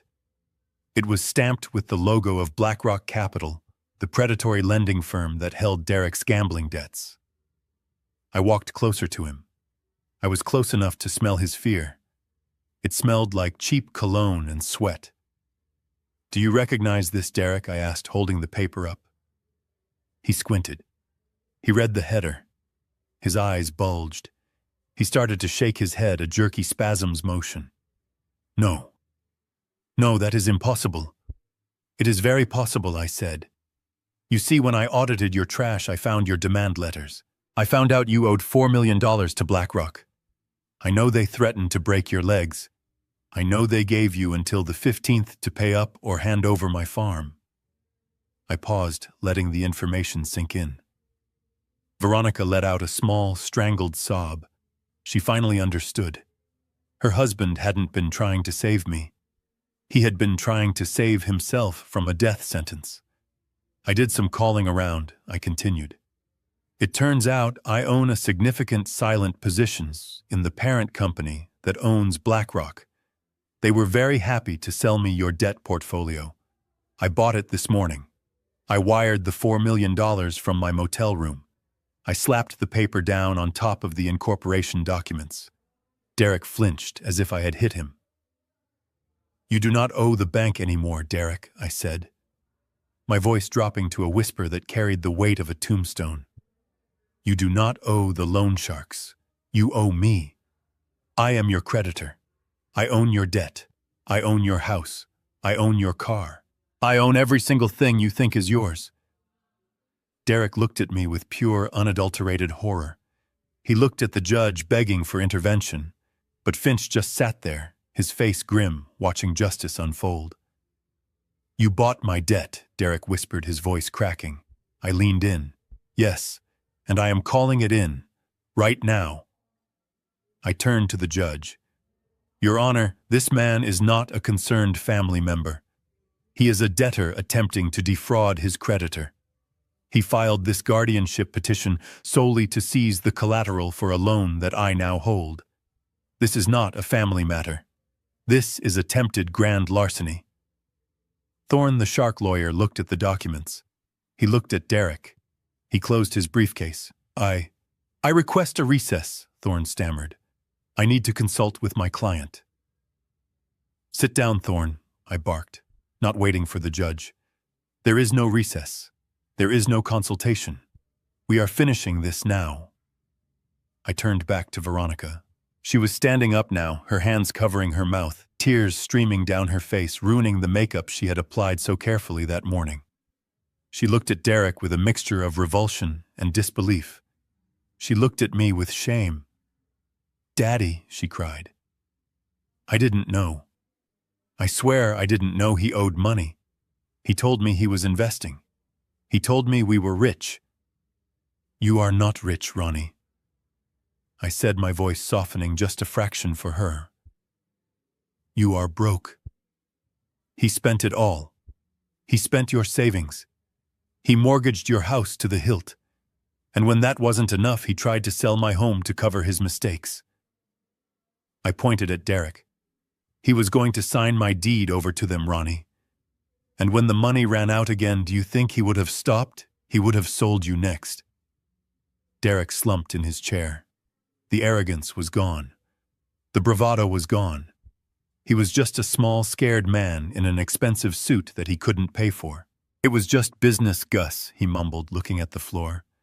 "It was just business. I was going to pay it back." "Business," I scoffed. "No, Derek. Business is what I did for 40 years. Business is honor. Business is trust. What you did, that is a crime." I looked at Judge Finch. "Your Honor, I have one more document to enter into evidence." I reached into the briefcase one last time. This wasn't a financial document. It was a small USB drive. "I told you I tapped his office, Derek. But I didn't just hear you talking to the doctor. I heard you talking to someone else. Someone named Crystal." Derek's head snapped up. His eyes were pleading now. "No. Gus, please. Not that. Anything but that." I ignored him. I handed the drive to the bailiff. "Play track 3, please." The bailiff plugged the drive into the court's computer. The speakers crackled to life. And suddenly, Derek's voice filled the room again, clear and confident, from a phone call he had made 2 days ago. "Do not worry, baby," the recording played. "The old man will be locked up by Friday. Once I get the power of attorney, I sell the farm, pay off the sharks, and we take the rest of the cash to Cabo. I will file for divorce from Veronica once the check clears.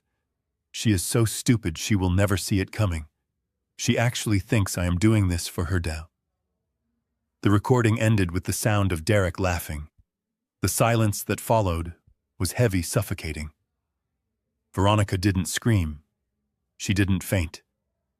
She just stood there, swaying slightly, looking at the man she had married, the man she had defended against her own father. Derek put his head in his hands. It was over. The silencer had spoken. The recording ended, leaving a silence in the courtroom so profound it felt heavy, like a physical weight pressing down on every single person in the gallery. The echo of Derek's laughter from the speakers seemed to hang in the air, mocking the woman standing next to him. Veronica was frozen. She was staring at the man she had loved, the man she had defended against her own father, and for the first time she was seeing a stranger. Her hands were trembling violently by her sides, and her face was a mask of absolute devastation. Derek tried to speak. He tried to summon that smooth salesman charm that had worked for him his entire life, but his throat was dry and his eyes were darting around the room, looking for an exit that didn't exist. "That is not real," he croaked, pointing a shaking finger at the speakers. "That is a deep fake. He manipulated it. He is good with computers, everyone knows that. He made it up to ruin me." I didn't say a word. I didn't have to. I simply reached into my briefcase again. The sound of the leather flap opening was the only noise in the room. I pulled out a stack of high-resolution photographs. I walked over to the jury box, even though there was no jury today, and I laid them out on the railing for the judge to see clearly. "You say the recording is fake, Derek," I said, my voice calm and cold. "But these photographs are very real." The first photo showed Derek sitting in his car in a parking lot. He was handing a thick white envelope to a man in a lab coat. "This is you yesterday afternoon," I continued. "You are in the parking lot of the Quick Care Clinic.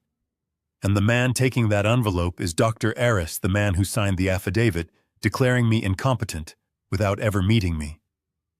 I laid down the second photo. It was a close-up taken with a telephoto lens. It showed the envelope open. Inside were stacks of $100 bills. "And this," I said, "is the payment. $5,000 cash."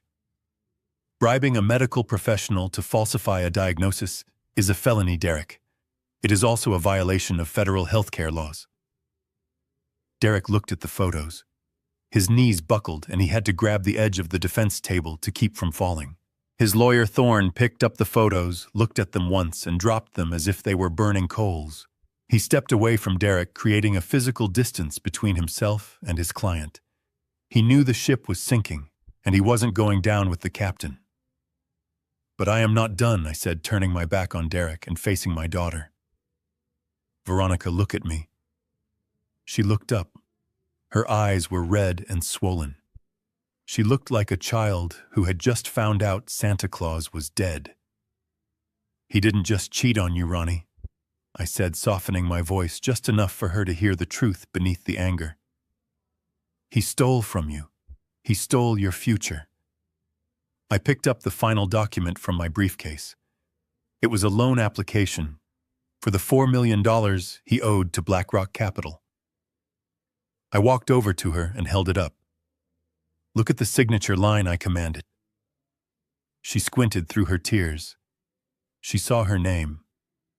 Veronica Sterling Vance. It was signed in blue ink with a flourish that looked exactly like her handwriting. "Did you sign this?" I asked. "Did you authorize a $4 million loan against your own home?" She shook her head slowly. "No," she whispered.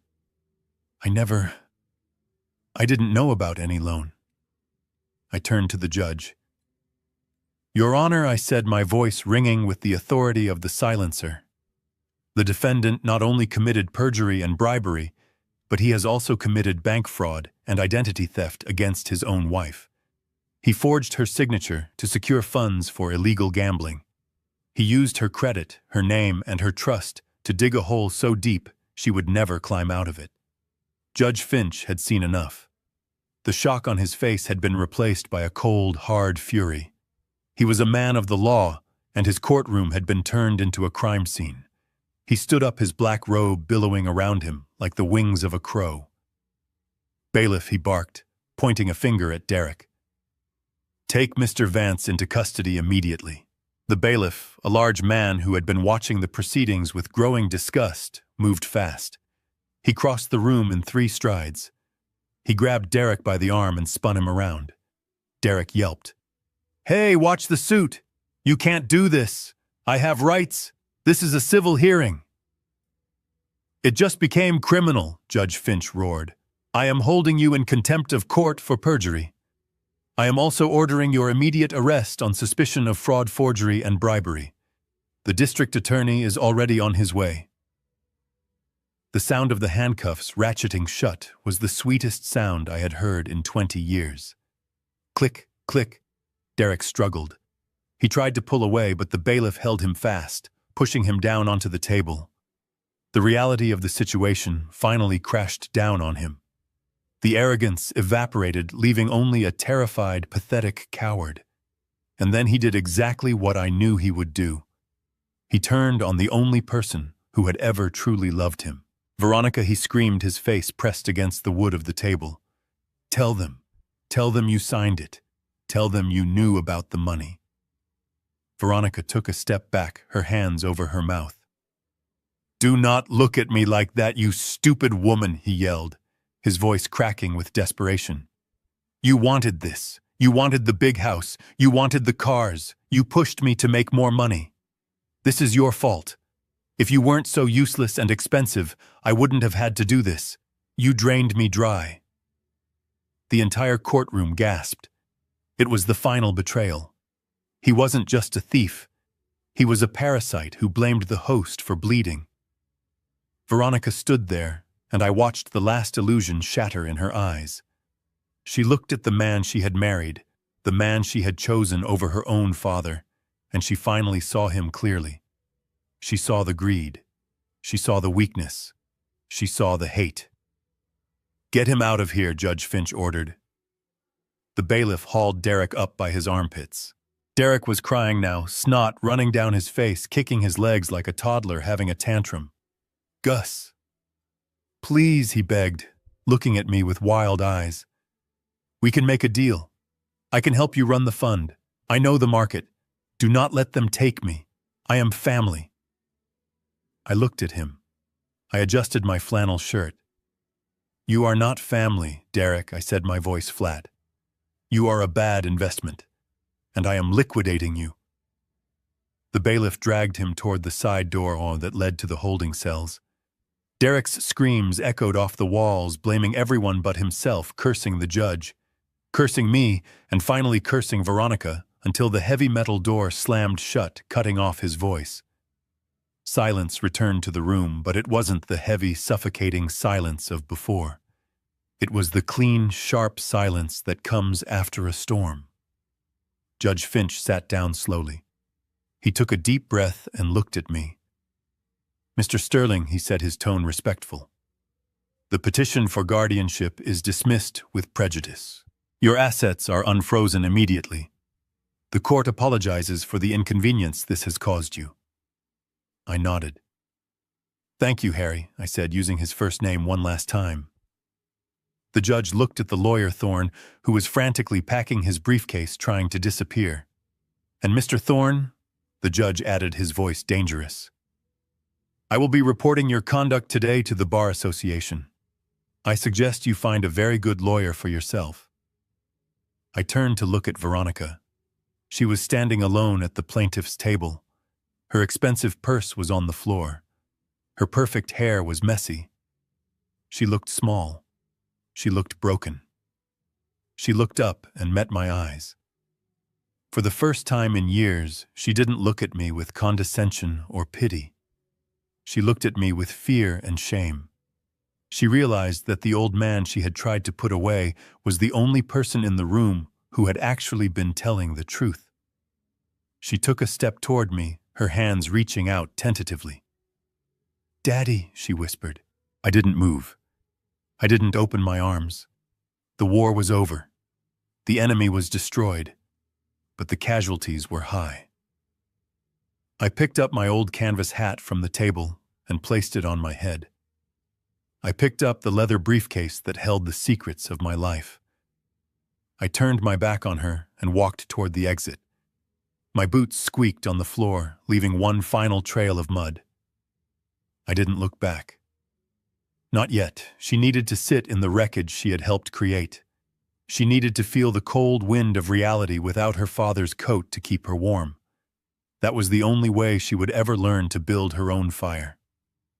I pushed open the heavy glass doors of the courthouse and stepped out into the blinding afternoon sun.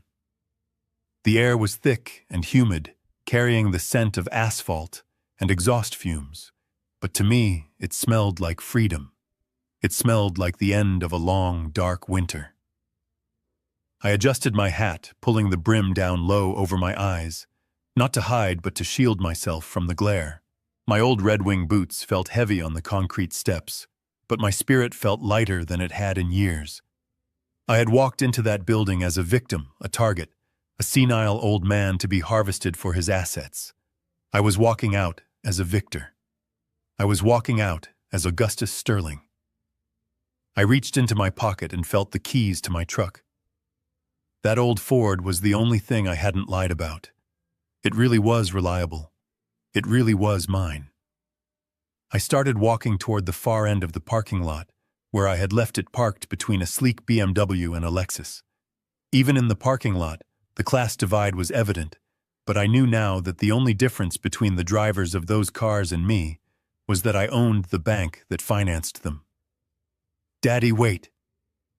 The voice was shrill, desperate, and breathless. I didn't stop walking. I knew who it was. I had been expecting it.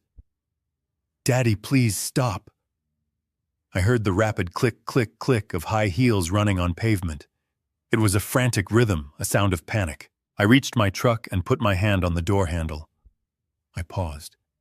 I took a deep breath. I owed her this. I owed her the finality of this moment. I turned around. Veronica was running toward me, stumbling slightly. Her expensive cream-colored suit was rumpled. Her mascara had run down her cheeks in black streaks, making her look like a tragic clown. She wasn't the composed, arrogant woman who had laughed at me in the courtroom. She wasn't the socialite who worried about mud on her marble floors. She was just a frightened woman who had just watched her entire world implode. She reached me and grabbed my arm, her grip tight and shaking. She was gasping for air, her chest heaving. "Daddy, do not leave me," she sobbed. "Please. You cannot just leave me here." I looked at her hand on my arm. Her manicured nails dug into my flannel shirt. I didn't pull away, but I didn't cover her hand with mine either. I just looked at her. "What do you want, Veronica?" I asked, my voice calm and level. "The hearing is over. You are free to go." She shook her head violently, tears flying from her face. No, I am not free. Derek, he ruined everything. The police took him, Daddy. They took him away in handcuffs. He was screaming my name. He said I signed those papers." I looked at her steadily. "You did sign them, Ronnie. Maybe you didn't read them. Maybe you trusted him blindly. But your signature is on the loan documents. Your name is on the corporate filings. Ignorance is not a defense in the eyes of the law, and it certainly isn't a defense in the eyes of the bank." She collapsed. It wasn't a figure of speech. Her legs literally gave out, and she fell to her knees right there on the dirty asphalt of the parking lot. She didn't care about her suit anymore. She didn't care who was watching. She wrapped her arms around my legs, hugging my muddy boots, burying her face against my denim jeans. "I was blind," she wailed, her voice muffled against my leg. "I was so stupid. I just wanted him to love me. I wanted the life he promised. He said we were building a future. He said you were holding us back. I believed him, Daddy. I am so sorry. Please forgive me. I was blind." I looked down at the top of her head. I remembered when she was 5 years old and she had fallen off the swing set. She had cried just like this, holding onto my leg, begging me to make the pain go away. Back then, a kiss and a Band-Aid were enough. Back then, I could fix anything. But she wasn't 5 years old anymore. She was 38, and the scrape on her knee wasn't a scrape. It was a $4 million debt and a potential indictment for fraud. "Get up, Veronica," I said firmly. "Stand up. Sterlings do not kneel in parking lots." She sniffled and slowly pulled herself up. She looked at me with wide, hopeful eyes. She thought my tone meant I was taking charge. She thought Daddy was back to fix it. "Daddy, help me," she pleaded, wiping her nose with the back of her hand, a gesture so childish it made my heart ache. "The house, the bank is going to call the loan. Derek said he leveraged it to the hilt. If I do not pay, they are going to take it. They are going to throw me on the street. I have nowhere to go. I have no money." He emptied our joint accounts. She grabbed my hand again, squeezing it. "But you have money. The judge said you are rich. He said you have millions. You bought Derek's debt right. That means you own the loan on the house. You can forgive it. You can write it off. Just sign a paper, Daddy. Please. Save my home. It is all I have left." I looked at her. I saw the desperation, but I also saw the entitlement. It was buried deep under the fear, but it was there. She still thought the solution to her problems was a check. She still thought that because I had money, her problems would disappear. She hadn't learned the lesson yet. She had only felt the sting of the whip. She hadn't learned why it was cracking.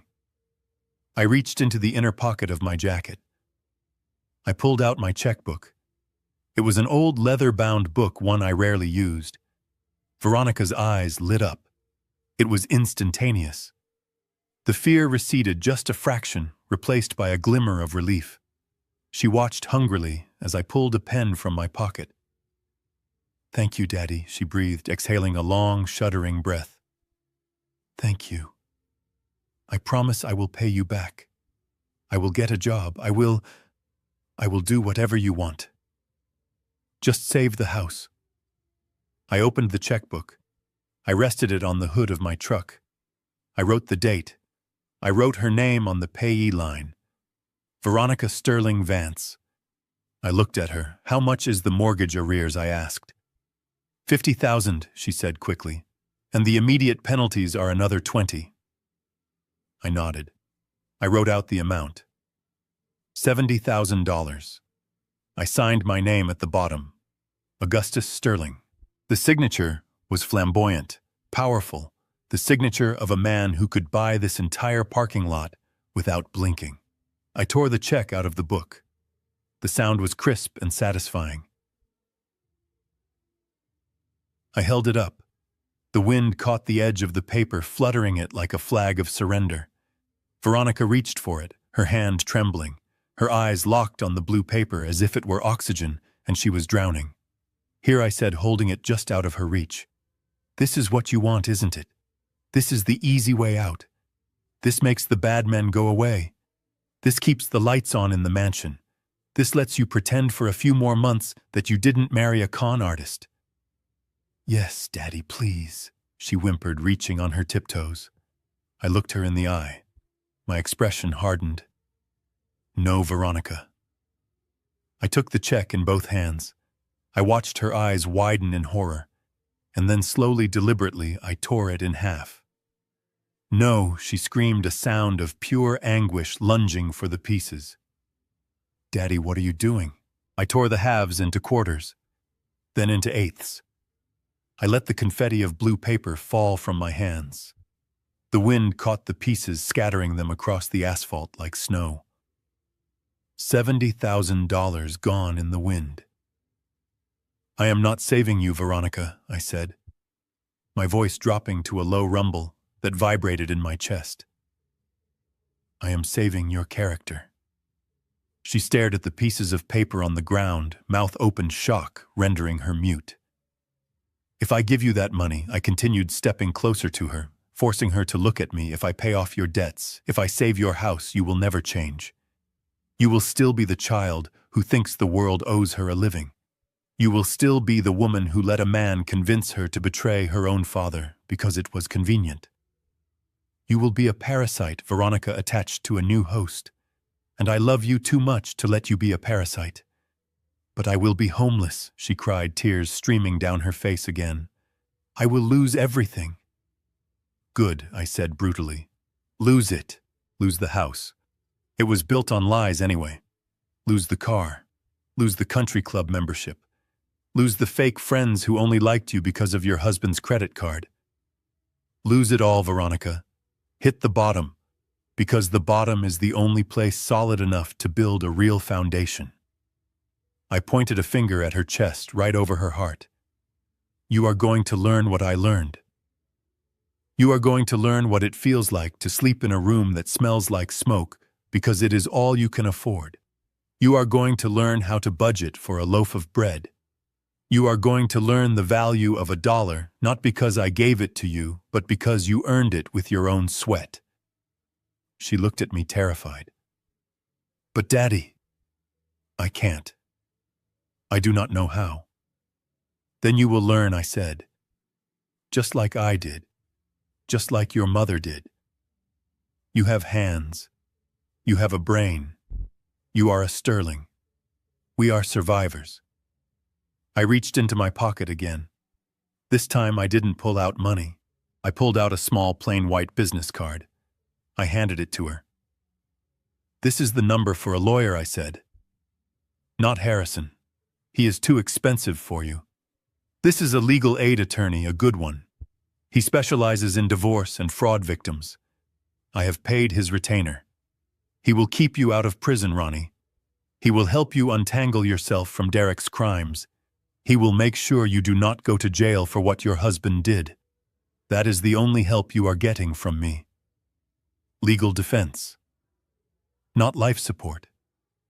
She took the card, looking at it as if it were a foreign object. And the house, she whispered one last time. The house will be foreclosed, I stated flatly. I own the debt now, remember, and I am initiating foreclosure proceedings tomorrow. You have 30 days to vacate. I suggest you start packing. I suggest you sell the furniture, the jewelry, the clothes, anything you can to get a deposit for an apartment.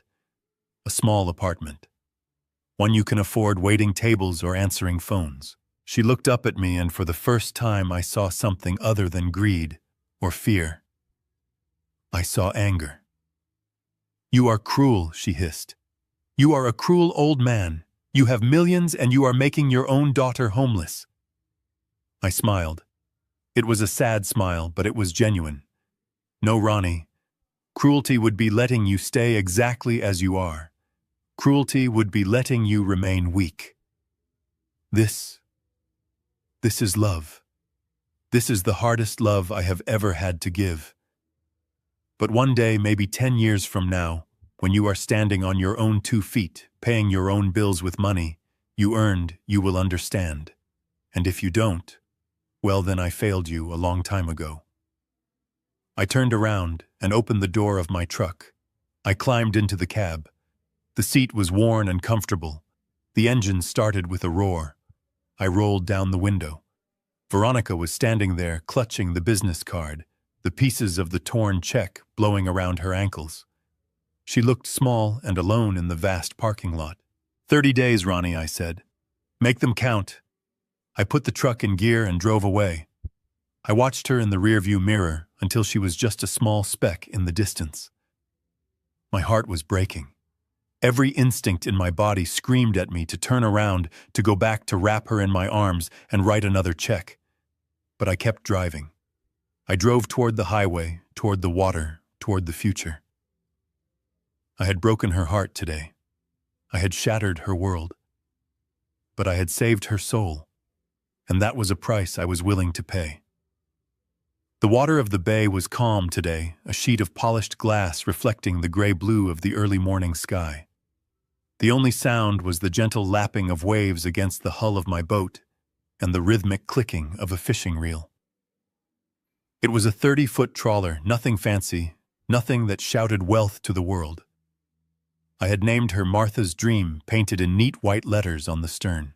It was the boat we had always talked about buying, the one we were going to use to sail up the coast when we retired.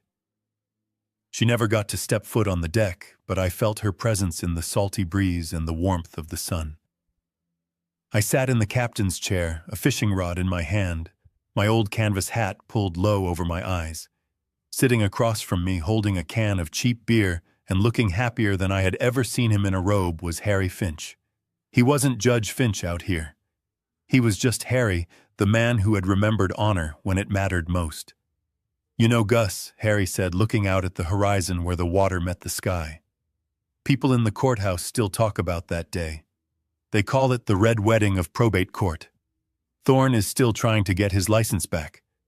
And Derek, well, Derek is enjoying the hospitality of the state penitentiary. I heard he is working in the laundry." I chuckled softly, reeling in my line a few inches. "It is honest work, Harry. For the first time in his life, Derek is actually earning his keep. It might do him some good." Harry took a sip of his beer. "And what about you, Gus? You could be on a mega yacht in the Mediterranean right now. You could be drinking champagne with models. Instead, you are here drinking lukewarm coffee with a retired judge eating a ham sandwich. Why?" I looked at the sandwich in my hand. It tasted better than any filet mignon I had ever eaten. "Because this is real, Harry," I said. "The yacht is just a floating prison of expectations. This boat, this water, this sandwich, it is real. And besides, I have work to do here." Harry nodded, his expression turning serious. "The Sterling Foundation. I saw the quarterly report. You have saved over 200 seniors from financial abuse in the last 6 months alone. That is impressive work. It is necessary work," I corrected him. "I used the dividends from the textile shares not to buy toys, but to build a fortress. I hired a team of forensic accountants, lawyers, and social workers. We find them, Harry. We find the old women whose nephews are draining their savings. We find the grandfathers whose caregivers are forging checks. We step in. We freeze the assets. We sue the predators. We give those people their dignity back." I thought about the faces of the people we had helped. The relief in their eyes when they realized they weren't crazy, that someone believed them, that they weren't going to die penniless because someone they loved had betrayed them. It was the most satisfying work of my life. I was still the silencer, but now I wasn't silencing corrupt CEOs. I was silencing the fear in the hearts of the vulnerable. We fished for another hour in comfortable silence, catching nothing but peace of mind. When we docked at the marina, the sun was high and bright. I said goodbye to Harry, promising to do it again next week. I walked to the parking lot. My truck was there waiting for me. My 1995 Ford F-150. I had spent $10,000 restoring the engine and the suspension, so it ran like a dream, but I hadn't touched the paint. I left the rust spots. I left the dents. I wanted to remember. I could have walked into a dealership and bought a Ferrari in cash. I could have bought a fleet of them. But I didn't want a Ferrari. I wanted my truck. It reminded me of where I came from, and it kept me invisible. In a world obsessed with showing off, being invisible was the ultimate luxury. I started the engine, and the old girl roared to life. I drove out of the marina and headed toward town. I took the scenic route, driving through the streets of the city that had once felt like a battleground. Now it just felt like a place. I turned onto Main Street, passing the shops and the restaurants. I slowed down as I approached a small corner cafe called The Daily Grind. It was a modest place, the kind that served breakfast all day and where the locals gathered to gossip. I pulled the truck over to the curb, but I didn't park. I just idled there for a moment, looking through the large plate glass window. It was the lunch rush. The place was packed. Moving between the tables, carrying a heavy tray loaded with plates, was a woman with her hair pulled back in a messy bun. She was wearing a brown apron that was stained with coffee and ketchup. There were dark circles under her eyes and sweat on her forehead. It was Veronica. She looked tired. She looked older than her 39 years. She moved with a frantic energy, dodging customers, wiping down tables, taking orders. I watched as a rude customer at table 4 waved his empty cup at her, snapping his fingers. The old Veronica, the woman who lived in the mansion, would have sneered at him. She would have made a scene. She would have called the manager. But this Veronica didn't. She took a deep breath. I saw her shoulders square. She walked over to the table, picked up the pot, and poured the coffee with a steady hand. She forced a smile. It wasn't a happy smile, but it was a polite one. She said something to the man, and he nodded, calming down. She walked back to the counter, wiping her hands on her apron. She looked exhausted, but she also looked solid. She wasn't floating on a cloud of debt and lies anymore. Her feet were planted firmly on the ground. She was living in a small studio apartment on the east side. She took the bus to work. She was paying off her own debts dollar by dollar. She hadn't called me for money in 6 months. She hadn't asked for a rescue. I felt a lump in my throat, but it wasn't sadness. It was pride. A fierce, burning pride. My daughter was a waitress. She was poor. She was struggling. And she was finally becoming a person. She was learning the value of $1 because she had to earn it. She was learning respect because she had to give it. She was learning that dignity isn't something you buy, it is something you build. She looked up then towards the window. Her eyes met mine through the glass. For a second, she froze. She saw her father sitting in his old truck, the man who could solve all her problems with the stroke of a pen. I didn't wave. I didn't motion for her to come out. I just smiled. A small, genuine smile that said, "I see you." She looked at me for a long heartbeat. Then she nodded. Just once. A small acknowledgement. Then she turned around, picked up another tray, and went back to work. She didn't come running. She didn't beg. She went back to work. I put the truck in gear and pulled away from the curb. I drove down the road, feeling the wind coming through the open window. The road ahead was open and clear. I thought about the $32 million sitting in my accounts. I thought about the foundation. But mostly, I thought about that woman in the apron. I realized then that the greatest inheritance I could ever leave her wasn't the money. If I had given her the millions, she would have remained a child forever. She would have remained weak. By taking everything away from her, I had given her the only thing that mattered. I had given her her life back. I had given her the chance to find out who she really was when the lights went out and the audience went home. The greatest asset I leave to my daughter is not $30 million. It is the ability to stand on her own 2 feet, without crutches, without lies, without me. That is the only wealth that cannot be stolen.